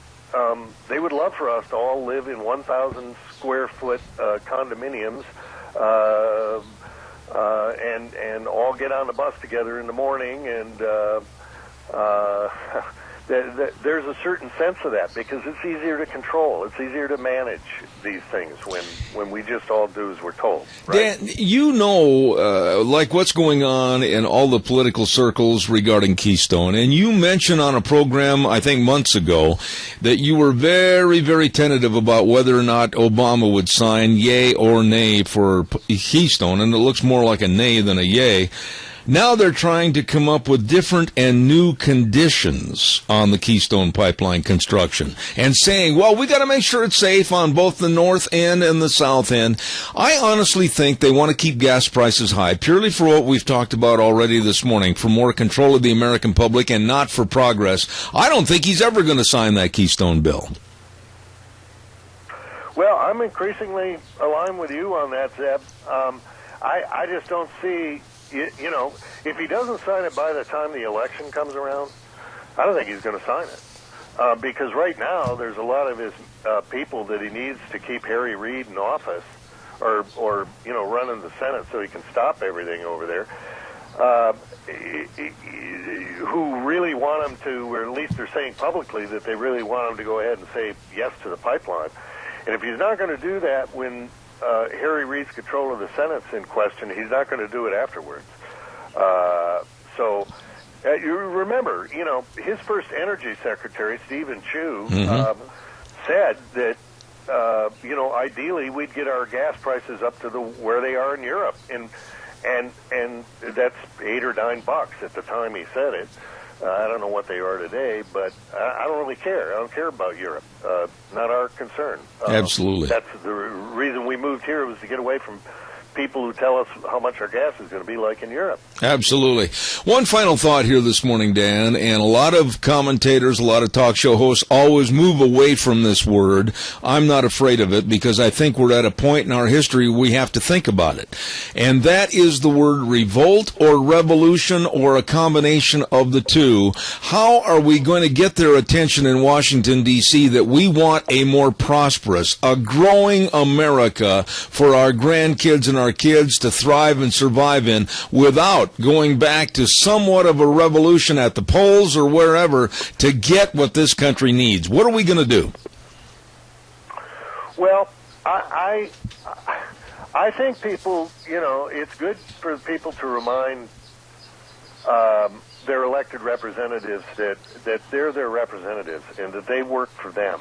And, it's essential for us to remember that in the United States, unlike any other country, our government was designed with limits. We put fences around the government. We didn't put fences around the people. The reason our framers wanted us to put the fences around the government was because they looked at every historical precedent, and they'd said any time this happened, it always seemed like the folks who were inside the fence ended up locking up the people that gave them the power to begin with. And so, be mindful of the sort of system that we always had in the United States within constitutional limits. And also, it's very important to communicate just straightforward with your elected representatives and tell them that we don't want policies that make our energy more expensive. We don't care what you call it. You can hide it behind anything else. But if it ends up making my bill go up unnaturally because government's stepping on our toes or trying to tell us how to live, we're against it. And so I think being just straightforward and open about it is one of the best things we can do, Zeb, because, God willing, that's who will be guiding us, not flawed politicians. Absolutely. You are the man, Dan Kish with the Institute of Energy Research. Always look forward to having him on our program. The very best to you, sir, and I'll be in touch. God bless you, Dan. Thanks. God bless you right back, Zeb. You have a good one. All right, sir. Thank you so much. The man when it comes to energy and what's going on, or the lack of energy in this country, Dan Kish with the Institute for Energy Research, and I really appreciate he's been on my program now for probably 4 or 5 years, and one of the most respected in the energy industry. Caller, good morning. Quickly, you're on the air. Yeah, Zeb, it's just me again.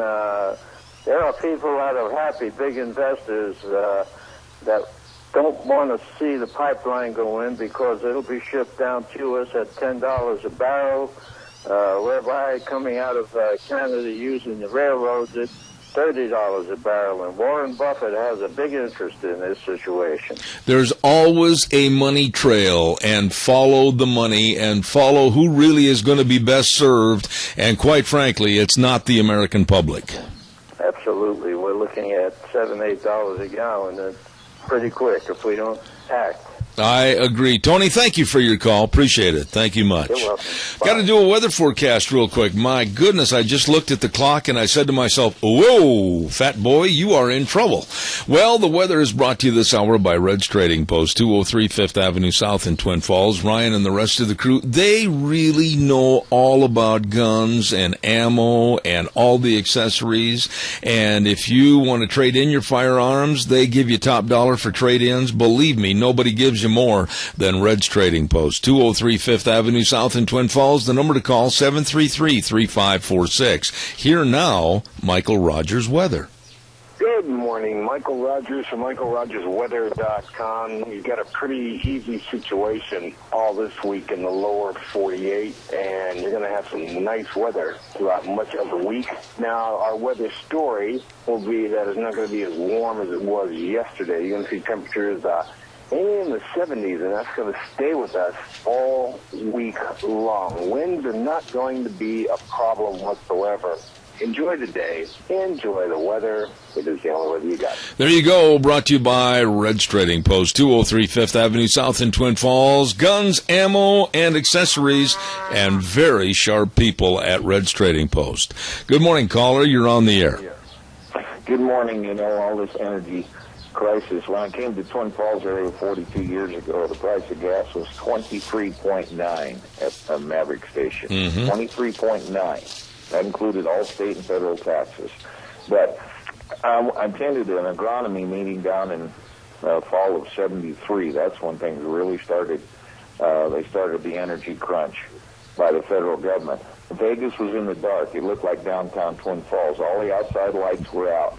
Went out to Hoover Dam. Went on the tour. They were only running about half capacity. And so even the federal guy there said, I said, what's the deal about Vegas being shut down? He said, oh, that's just to get the cost of energy up.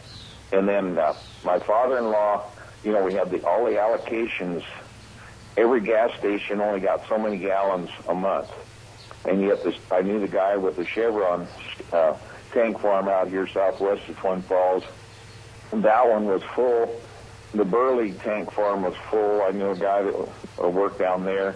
My father-in-law had breakfast with the Husky refinery guy and the head refiner in Cheyenne, Wyoming. And they were just limping along. They were full.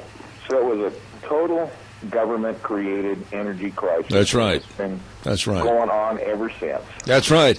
And right now, and Adrian, I got to get another commercial in, but I want you to respond to this.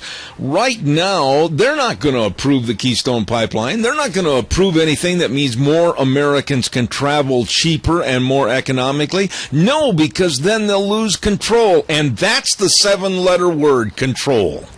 It is, and it's all part of this Agenda 21, this phony environmental stuff, endangered species, et cetera, you know, but it's all part of this Agenda 21 stuff, which has come down the road. But it all started really with the EPA, and the environmentalists taking control of the EPA, and of course now the EPA has run a rampant on all fronts, and it's really sad. But we got to get out of the United Nations because that's where the directives are coming now. And of course, with our president there, our imperial president, just using the pen and the phone to run the government, and our Congress sits back and does nothing. I agree, Adrian. Thank you very much for your call. I appreciate it. God bless. Have a good day, sir. Thank you. Thanks. Bye. Don't forget Riverview Urgent Care and Medical Center at 382 North Overland in Burley. Here's the number. Put it on your refrigerator in big black letters. 678-6996. Minor emergencies, major care. Lots of lacerations out there. In the spring, my goodness, people are running through the grass, tripping and falling on rakes and everything else.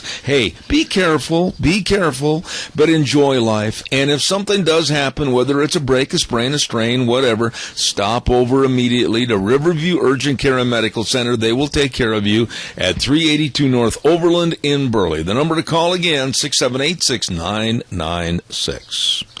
Got time for another call, and then coming up next hour, I want to preview that we've got a gentleman that's one of my dearest friends coming on the program, and we feature him quite often on this program, and that's Jack Euler, and we're going to be talking about the sage grouse and what is trying to be done to further not only the habitat but also the actual birth, growth, and life of sage grouses.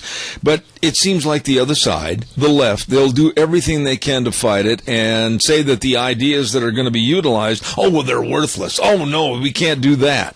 We all suffer because of the left always saying no. Well, we're going to be talking to Jack about that coming up this next hour.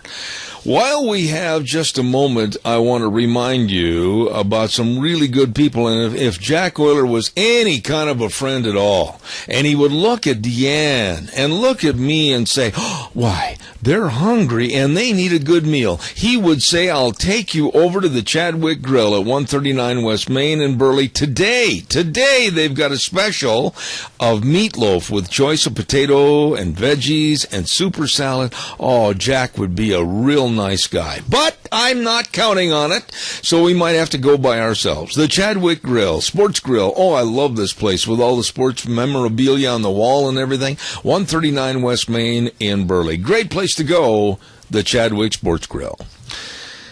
Oh, Gina, I haven't had a chance to hardly visit with you at all. How are you this morning? I am doing just peachy. Well, let's see. Peachy. I don't see that listed in my list of things that really explain how we all feel. Peachy. Peachy means I'm doing well, the day is sunny, and I'm actually in a good mood. I am a little stiff sitting. See, I'm sitting on a 1879 chair. This is true. This is true. It's part of a chair and table set that was brought out to Idaho on a wagon train way back in the late 1800s. And I'm sitting on this antique chair, and quite frankly, after yesterday getting on my horse for the first time, my big butt hurts. It's true. Jack, I'll have to look. It's true. A pillow or anything, to cushion the seat? I think you're getting a little personal. Well, I kind of had to change my verbiage there just a little bit. But yes, I am. I remember... never mind, I'm not going to go there. No, I just, it's been an interesting day. We've had some really great guests on. Yep. Doug Johnson and Dan Kish, and now Jack Euler coming up next hour. And then at 10:30 this morning, I want to remind everybody, we're going to have our command performance back again, Joy Brighton. And she's going to be talking about women in Sharia law and also what's happening over in the United Arab Emirates. We're going to be talking about that in just a little bit. Stay tuned. You got it. Oh, welcome back. What hour is this? Number 3 already. My goodness, how time flies when you're having fun. I'm Zeb Bell, Zeb at the Ranch, brought to you by our major sponsor, your Magic Valley Lush Swamp Tire Centers. All 7 locations serving you, along with our great friends at Lee's Furniture, Floors, and More at 459 Overland in Burley. And, of course, Western Way Services, always at your disposal. Get on the route service today. Call Kelly and the crew at 734-6969. I have with me one of my dearest friends, and has been for a long, long time, and that's Jack Euler. Jack, good morning to you. Good morning. Nice to have you on the program.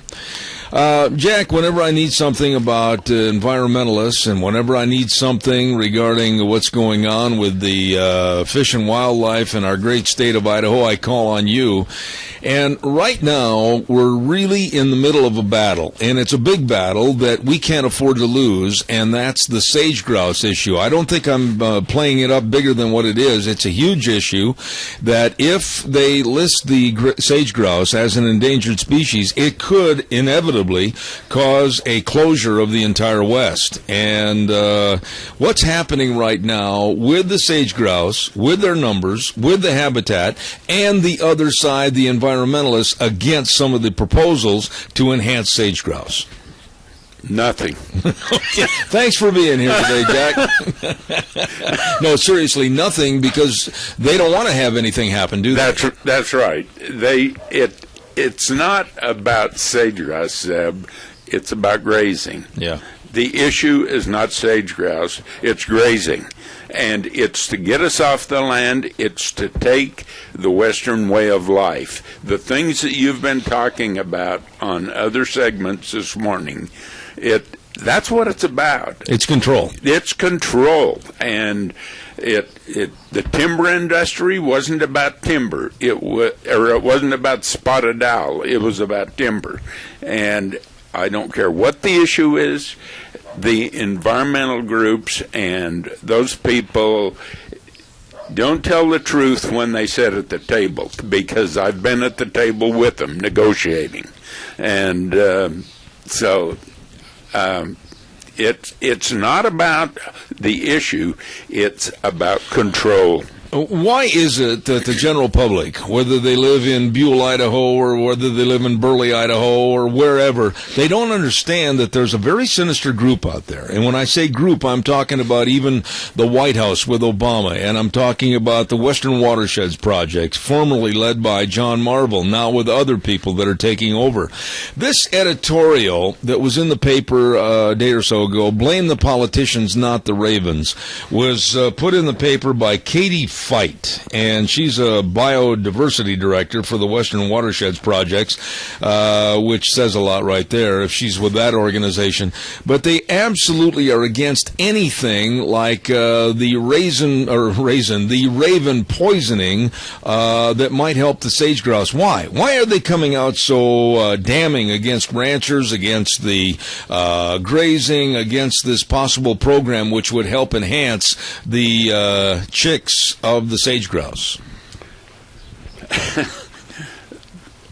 Like they just want us off of the land. Yeah, no usage. They want us off of the land. No usage. Yeah. They want to be able to control what goes on the land. And you had Grant Gerber talking the other day, yeah. And the things that are going on down there in Elko County this week.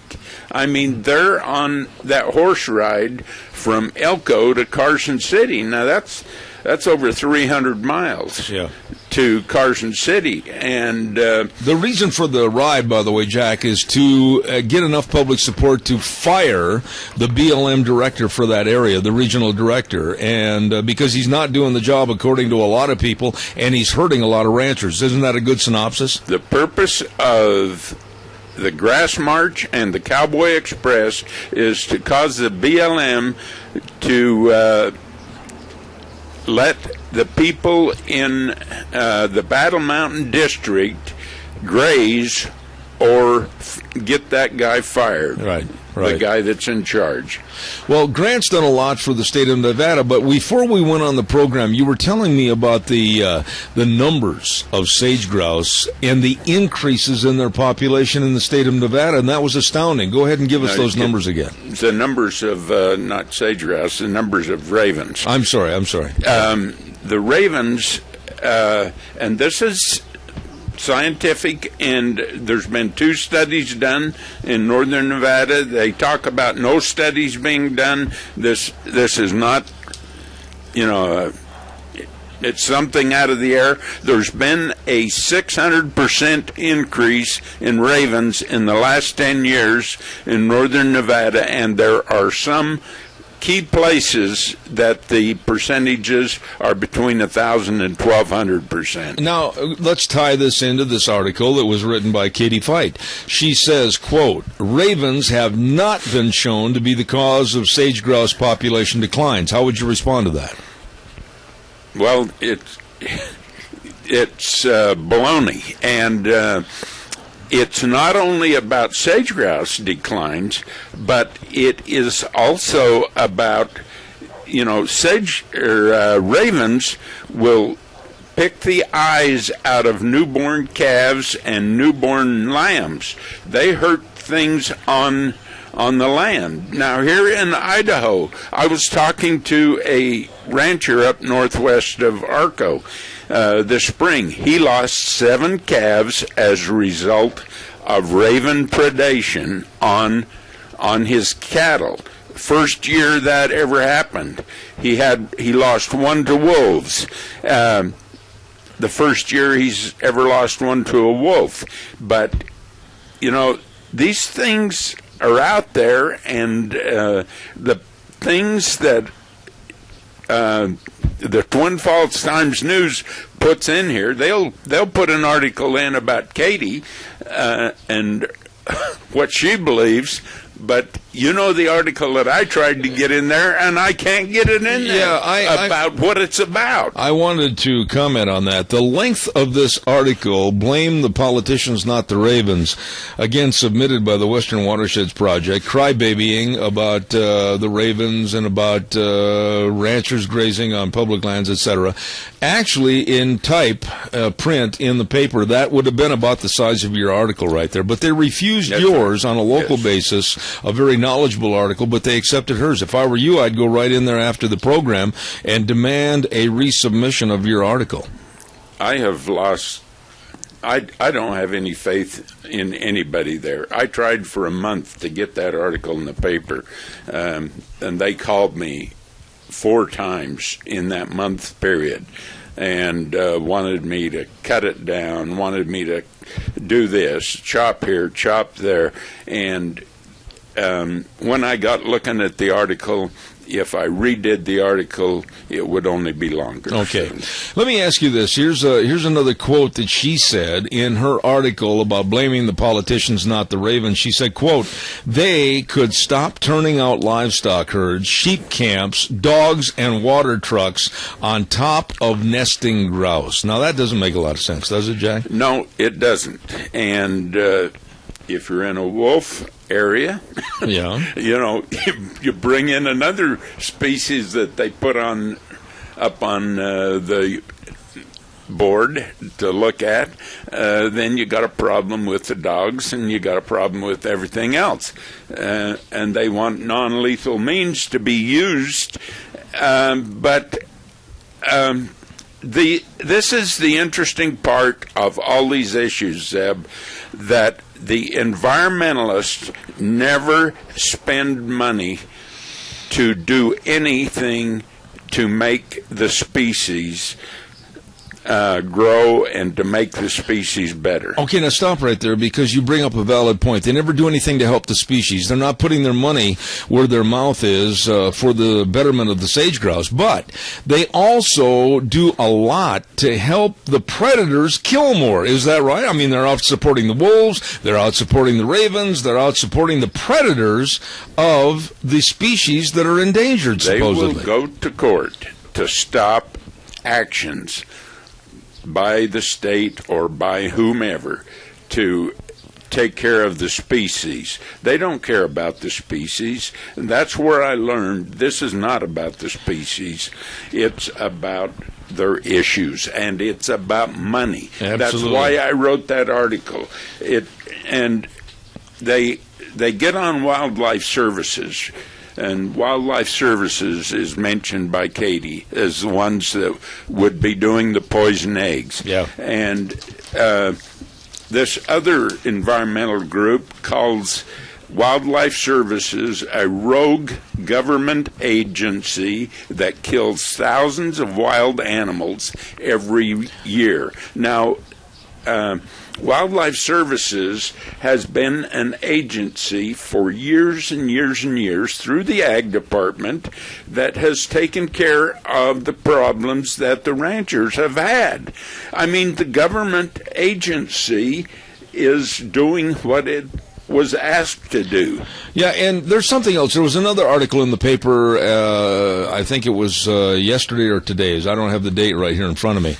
And there were some quotes in there about Fish and Game raven killing project delayed. And in the story, there was a couple of quotes that I want you to respond to. It says, quote, "About 62,000 people from around the world signed an online petition to stop the raven killing program." And then they mentioned the gentleman's name, Norm Coyer, a commenter from Oregon, pleaded with Idaho to stop its genocide of wolves and ravens. This is our own paper, right here in Magic Valley, promoting the idea that we all should just let these predators kill, maim, and cripple livestock associations and the livestock industry.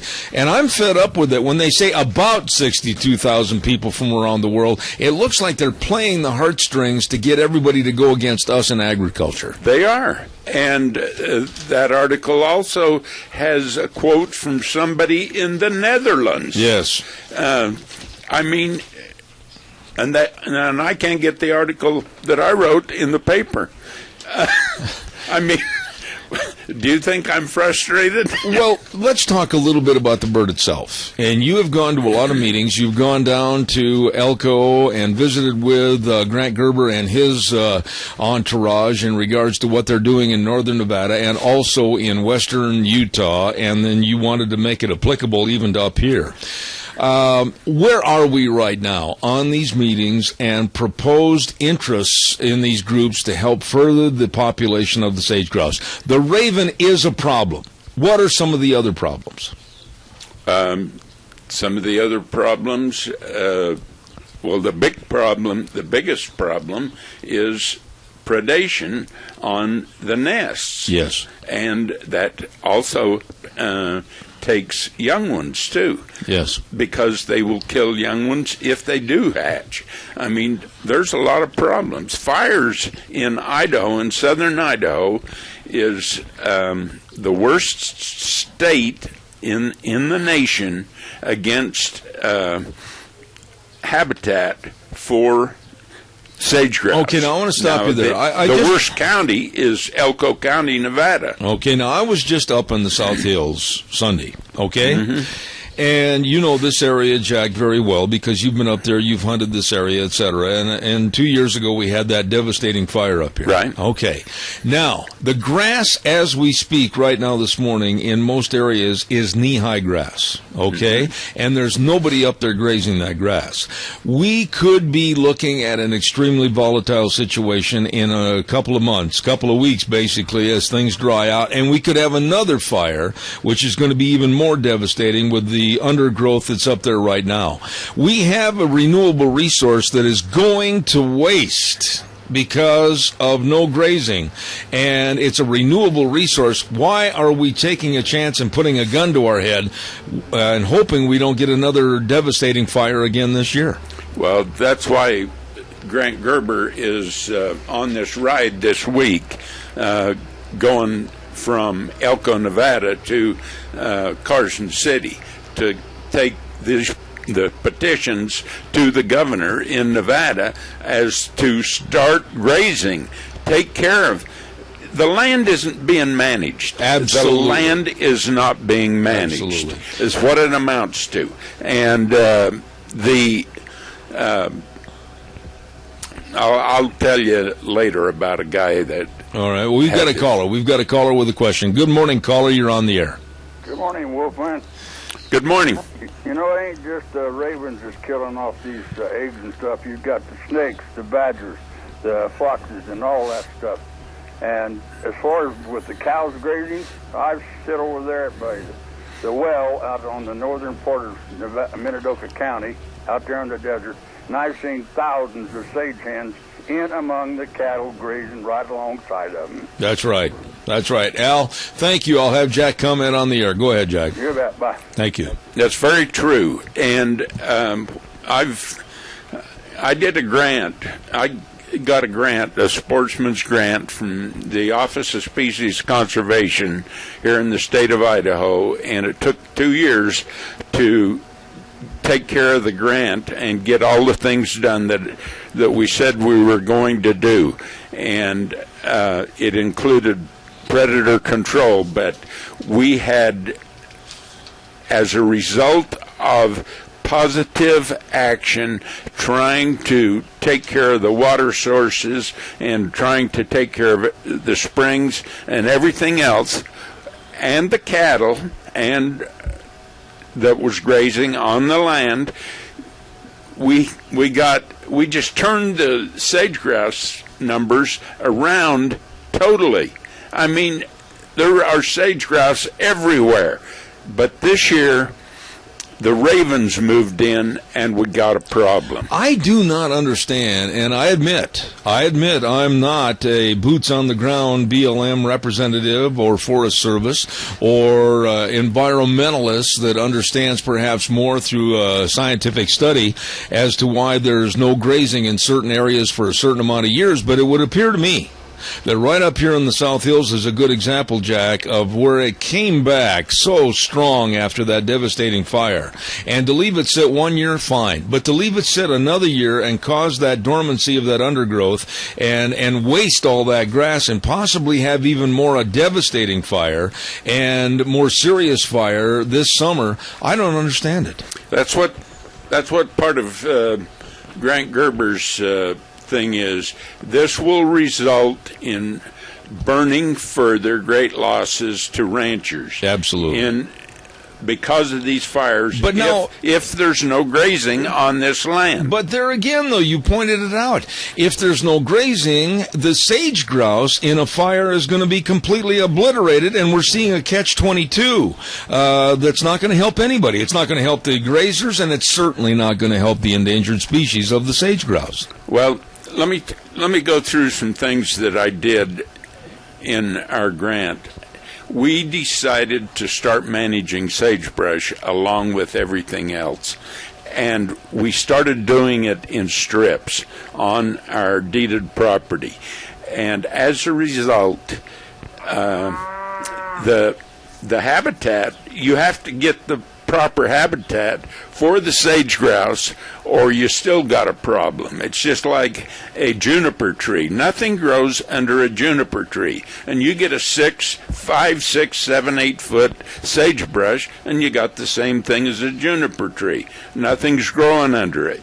You got to have sagebrush that's shorter, and you got grass, you got everything. And Zeb, I'll go back to what I said. This is not about sage grouse. It's about getting us off from public lands. Amen. We got a caller with a question. Quickly, go ahead, caller. I'm almost out of time. Well, it's more of a comment, actually, but we had a fire go through our place. Oh, it's been 4 or 5 years ago now, but saying that they couldn't use it for 2 years, and they let it rest and everything. Well, we went ahead and on our private, we let it rest a year, and then we put the cows in there. And we didn't leave them in there very long, just long enough to graze a little bit of that off, and they knocked a lot of that seed down and replanted it, and it's 10 times as thick there than it is on the BLM where we had to wait. All right, caller, I'll have Jack respond to that. And thank you very much for your call this morning. Appreciate it. Jack, go ahead, please. There are instances all over the country of just what this man said. Doing something gets positive results. I mean, they have some good results by doing something. Now, BLM, and I'm going to hammer on them a little bit. And there's a rancher out this way from you that has had 2 fires that started on BLM land and came across his place. And he told me something that, I didn't quite realize. He says BLM doesn't have boots on the ground helping the ranchers. He says the BLM each office used to have 6 or 7 people in it, and they would go out and they would help people, and they would be boots on the ground. He says today there are 40, 50, or 60 people, and they're all sitting at a desk behind a computer, and there's no boots on the ground. You used the term boots on the ground, and it just fits in with what he said. I've only got 2 minutes left here, Jack, and I want you to respond to the last paragraph that Katie Feit from Western Watersheds Project had put in the paper. She said, quote, "The real rot lies with the politicians who force raven killing as a distraction from ruinous grazing practices on public lands." Go ahead and wrap up the show with your thoughts about that last paragraph. Well, again, it's Western Watersheds that wants cattle off the range, but I have had it with Western Watersheds many times, and other conservation groups, but these conservation groups, this one, I want to read a statement to you by one of these. Got a minute left. It says, "The mission of the Natural Resources Defense Council, NRDC, is to safeguard the earth, its people, its plants, and its animals, and the natural systems on which they all depend for life." And this is what they send out letters to the public for. Please send us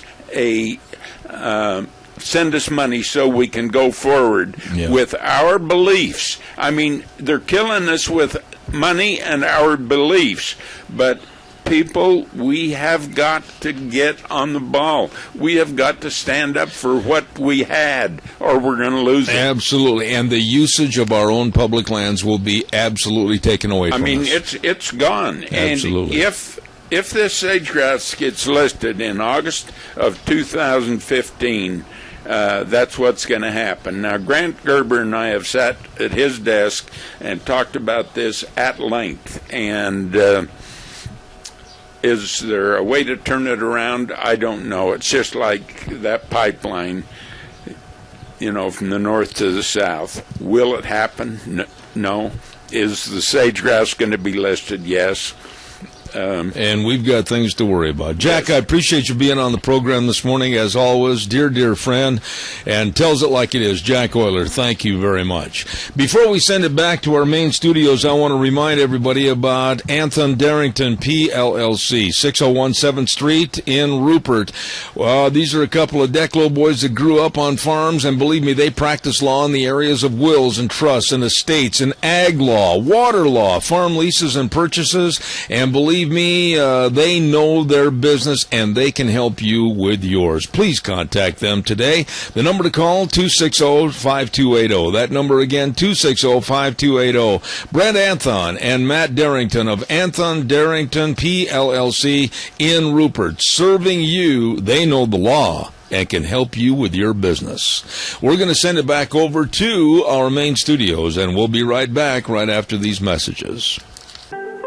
Now back to Zeb at the Ranch on AM 1230 KBAR. To reach Zeb, call 436-2244 or toll free 1-866-927-4587. And now, here is Zeb Bell. Welcome back. Our last half hour on the program this morning. I'm Zeb Bell, and thank you very much for being with us. I think what we'll do before we get with our guest, Joy Brighton, I think we'll do a quick weather forecast. Thank you, Jack Euler, for last half hour, and Jack's just leaving the studio right now. The weather this hour is brought to you by Scarrows Meats, 331 North Road in Jerome. Don't forget, 324-7657. They've got a summer barbecue special, 50 pounds of delicious beef and pork and chicken. Oh, my goodness. Call and order one of their beautiful, delicious marinated tri-tips for any occasion. Call today for detailed information. They're open 24 hours, open early, open late. Deliveries for you at Scarrows Meats, 331 North Road, Jerome, 324-7657. Here right now, Michael Rogers Weather.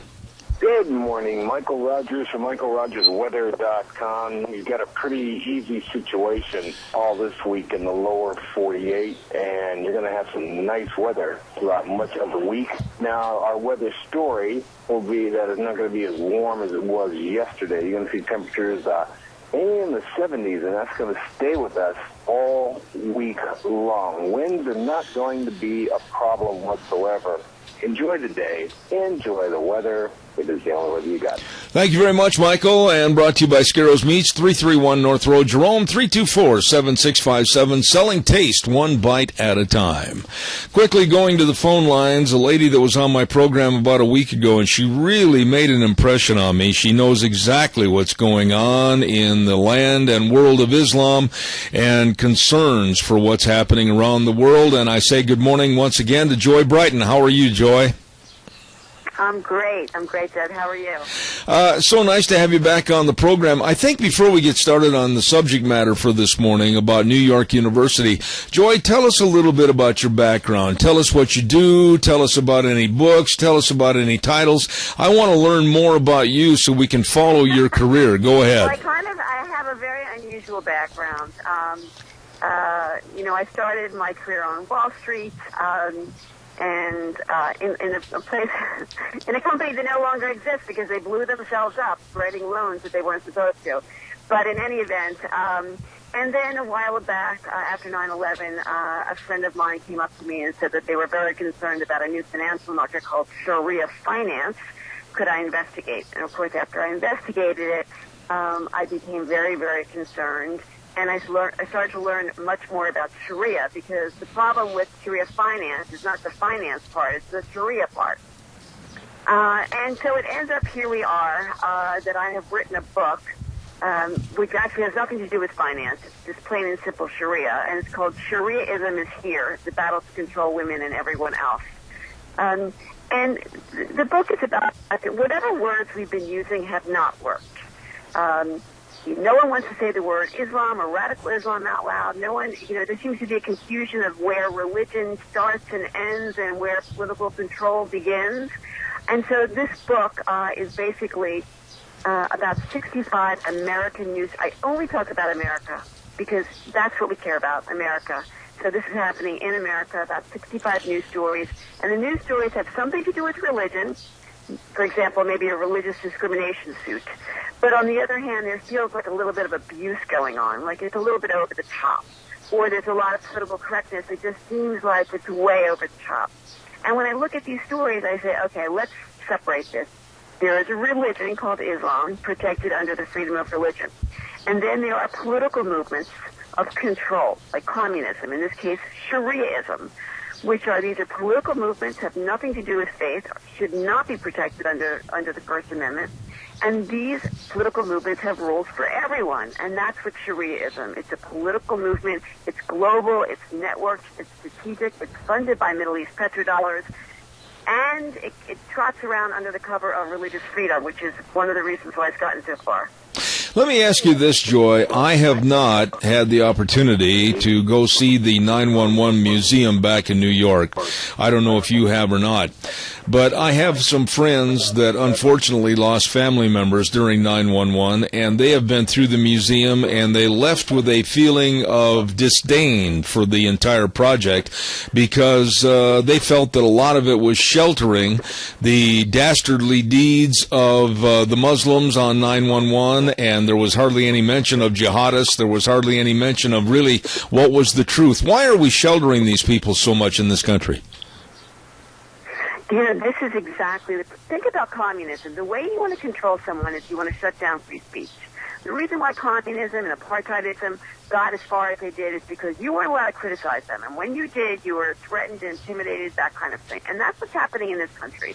So when anyone says anything that can be construed remotely as negative in the name of Islam or Muslims, the Shariaists, not people who are just, of the faith of Islam, but these people who are out for control, they say religious discrimination, this is racism, and that's exactly what happened at the 9/11 memorial. It's really disturbing. As a matter of fact, there is a movie. I haven't been there because it's very personal for me. I've lost friends there also, and anyway, I haven't been there, but I do know that there's the most recent controversy is a film, and it's the film that basically documents the day of September 11th, which of course was horrible. 13 Saudi jihadists. We all know the rest of it. And this film has been a source of attack because there are certain groups, again, these are groups out for control. These are not your regular Muslims who are trotting around and just enjoying life and freedoms. These are groups who claim to be moderate, who are saying, this is discrimination, this is racism, and that is why you don't hear the word jihadists. You probably don't even hear the word Islamic extremism. You probably just hear the word terrorism because there's been, and why are we all being silent? That's a really good question because I'm not being silent about it. I mean, this is very, very threatening and very, very serious. And I think we live in a world where, if I can say this, people just don't want to stand up. They've got too many other things on their plate. They don't really feel like it's threatening here in their own backyard, which is why I wrote the book to say, hey, everybody, it's here. You don't need to look in the Middle East or other places. It's here. Let me ask you this, Joy, and just this morning in our paper, I read of a story, and I want you to comment on this before we start talking about New York University. But I was reading a story about a pregnant Pakistani woman that was stoned to death by her family because she wanted to marry the man that she loved instead of the organized and family given person that they wanted her to marry. She was stoned by her own family to death outside of a courthouse in Lahore, Pakistan. And that's what these people want to bring to the United States? Well, unfortunately, that's what they are bringing to the United States. That's what's called an honor killing. It sounds bizarre. But the point is that this woman has shamed her family because she converted to Christianity, and as a result, in order to unshame the family, so to speak, to bring honor back onto the family, they need to kill her. But I have to tell you, and I've got a couple pages in my book that talk about the 9 or 10 young women who were stoned to death. I'm sorry, I take that back. They were killed in this country for the same reason. I'll give you a perfect example. A 20-year-old girl named Nora lives in Arizona, was wearing Western clothing and wearing makeup, which is forbidden under Sharia law, if that's what you care about, Sharia law. And her father took the family Jeep and ran her over, her and her friend over, gunned the car, ran her over, turned around, saw that she was still alive, and ran her over again. I mean, it's so hard for us to really understand because our way of life is just so totally different. We can't understand this. This doesn't compute in our minds, and it didn't compute in my mind either until I saw story after story after story. And I work with a number of Muslim women and men who are desperately trying to say, we have a big problem in this country. And they say, this is the reality of Sharia law. This is it. We came to this country to get away from Sharia law. And it's here because it's being imported into America by these same guys who want control. Joy, talk to us a little bit about a story that I really got a lot of questions and raised eyebrows over New York University's attempt to build a campus in the United Arab Emirates. I think they're finding out a little bit too late about some of the personalities and mistreatments of workers, imprisonment, beatings, and everything else that go on commonplace with Muslims and Sharia law. Yeah, and the reason why they're finding out too late is because it's about money. In 2000, I know a lot about this story, unfortunately, probably more than I want to know.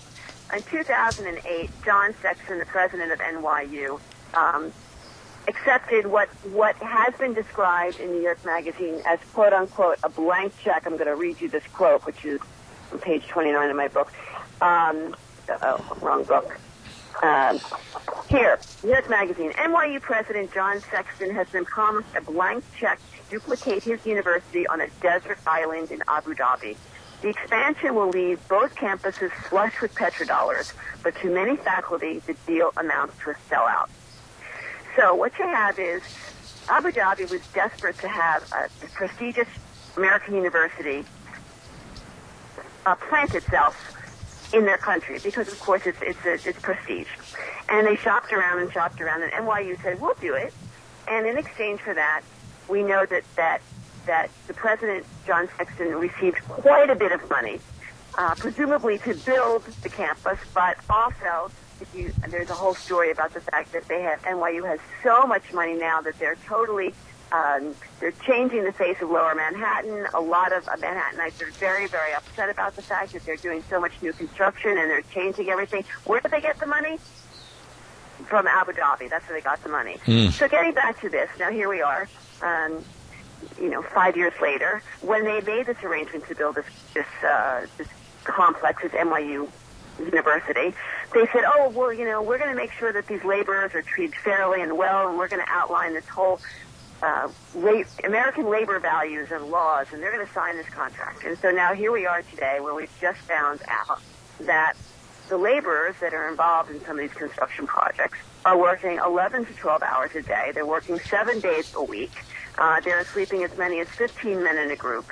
And when they went on strike to protest the fact that they hadn't received wages and so many other terrible things, they were beaten and arrested by the Abu Dhabi police. This should be of no surprise, certainly to NYU, had they done their homework, which is wherever Sharia law exists, and it does, it is the law of the land in Abu Dhabi and the Emirates. No other rule can be higher than it. It trumps everything. So it doesn't matter how airtight an arrangement was made, a labor contract was made between NYU and Abu Dhabi. It doesn't matter. Sharia law stands globally over everything else. And so all of a sudden NYU is scratching their heads and saying, wait a minute, how come you didn't follow our contract? Now, of course, it gets even a little bit deeper if you have a minute. Yes, go ahead, please. Because, as you know, I started off in finance. And the Board of Trustees of NYU are now very concerned. It's very embarrassing. What are they going to do about this? How did they get in? How did they not know about this? Well, the fact of the matter is that several trustees of NYU University, namely John Paulson, who is one of the wealthiest men in the world, he was one of the first guys to create a Sharia financial hedge fund, okay, of which the center of Sharia finance is in Abu Dhabi. And to just be very simple about Sharia finance, very, very simple. Think about municipal finance. If you buy a municipal bond, you're funding municipalities, right? If you buy a construction bond, you're funding construction. If you buy a corporate bond, you're IBM bond, you're funding IBM. And if you're buying a Sharia bond, you're funding Sharia. That's it, plain and simple. So we have John Paulson on the board, who has benefited tremendously by creating a Sharia fund.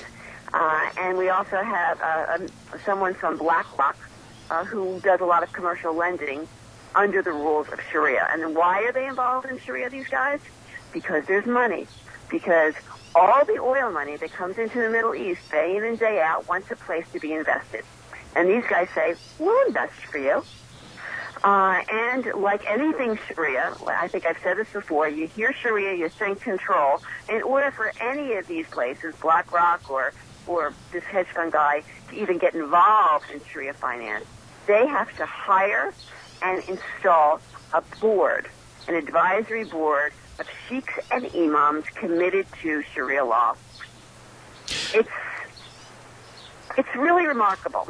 Well, let me ask really you, remarkable. Joy. Let me ask you this, Joy, and I want to try to put this on the very common terms. Are we as Americans, are we very naive about this problem, or is this a concentrated, very clandestine plot to infiltrate and eventually take over this United States of America? Because I remember a newscast very well 18 months ago on ABC News where they asked a Muslim cleric, and he said he sees the day looming in the horizon where the Islamic flag flies over the White House. So that meant a lot to me, that this might be a clandestine plot just to take over America. Take it from there. It's not the fact is, it's not a clandestine plot, because they tell us. They told us again and again and again. You know, one of the reasons why there's such bloodshed in Egypt and Syria is because those people are fighting against the Muslim Brotherhood. They're Muslim fighting against the Muslim Brotherhood because they know that the Muslim Brotherhood is all about Sharia law, and they don't want it. So that's why they're bombing each other's mosques and everything else. It's all about bloodshed. In this country, we don't understand that there's actually a group that this country could be taken over. England is starting to understand it, and so is France and Italy and Europe. They're all starting to understand it. In this country, all you need to do is listen to what they have to say. I will, I'll read you a quote by just one of the imams. I've got a number of quotes in this, in my book. Let's see. Here, this is an imam out of Washington, D.C., and here's what he says. Quote, if you don't give us justice, if you don't give us equality, if you don't give us our share of America, if you don't stay out of our way and leave us alone, we're going to burn America down. Islam went everywhere in the ancient world, so why can't Islam take over America? Absolutely. Let me ask you this, though, Joy. Let me jump in here and ask... let me ask you this one question. Let me ask you this question quickly. I'm almost out of time. Why aren't women's groups from around the United States, whether it's the National Organization for Women, whatever group, why aren't they standing outraged against this happening here in this country? In my opinion, they don't believe it's happening in this country. There hasn't been... one of the issues is that the mainstream media has been unwilling to print a lot of this. All the information that is in my book, you can Google it up. But you're looking at blogs, you're looking at online magazines, online newspapers. Most of the time, you're not going to find these stories in the New York Times. And so that's a huge problem.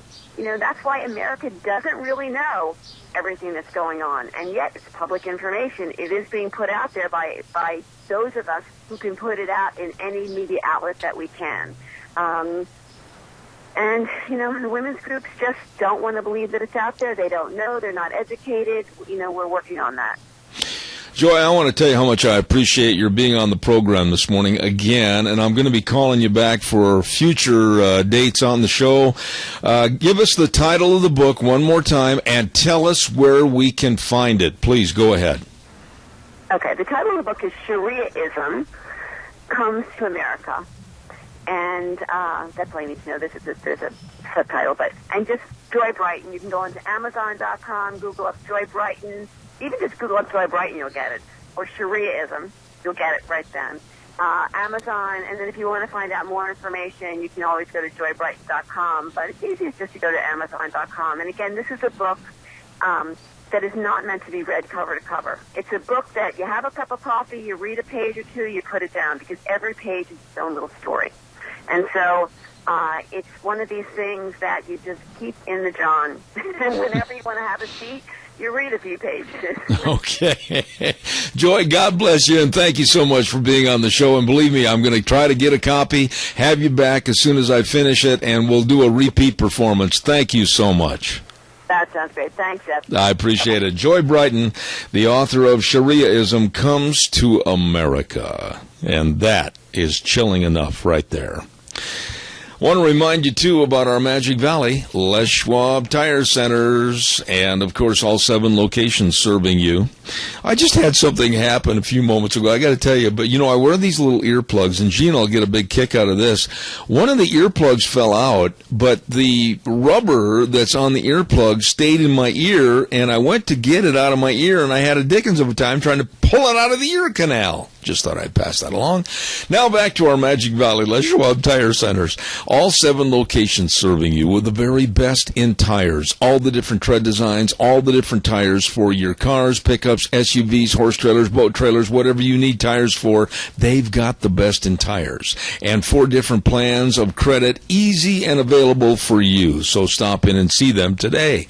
Don't forget, too, the best in brake service. The very, very best in front end alignments and shocks and struts. And, of course, they've got the custom wheels, everything right there at your Magic Valley Les Schwab Tire Centers with Lane and Rupert, Dave on Blue Lakes and Twin, Mike and Buell, Mike and Jerome, the Twist family in Paul, John on Pole Line in Twin Falls, and Randy on Overland and Burley. The best, your Magic Valley Les Schwab Tire Centers.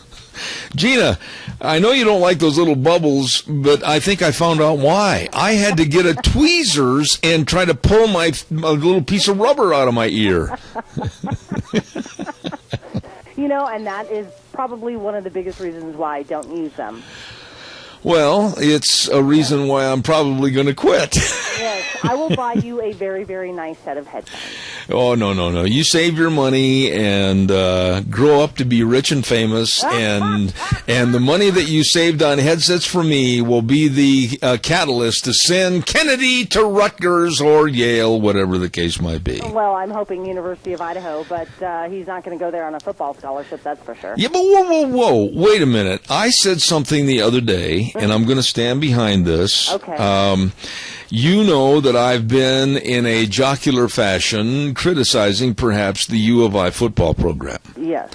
I don't know if I'm going to be criticizing them that much this year, because I have heard rumors from alumni that have been up there watching their spring scrimmages and everything. Mm-hmm. They've got some pretty good boys up there this year. They do have some really good boys up there this year. However, if you haven't heard, the University of Idaho Vandal football team is under NCAA violation. Yeah. Therefore, that means he cannot compete in any bowl games for the next 3 years. Yeah, and it's a shame. It's a travesty, and I was really hoping that, and I honestly think, until proven wrong, that Boise State's going to be feeling some growing pains for the next year or two and not elevated to the great success that they've had. No, I don't think that as well. I think that it's going to be a rebuilding year for BSU, of course. They lost a lot of their starting lineup, because everybody graduates. Yep. And so we're always hoping for that rebuild. And, of course, University of Idaho is still under that rebuild, under a new coach again. So it's going to be interesting. How do you keep track of all the coaches' names? Because I'm a vandal.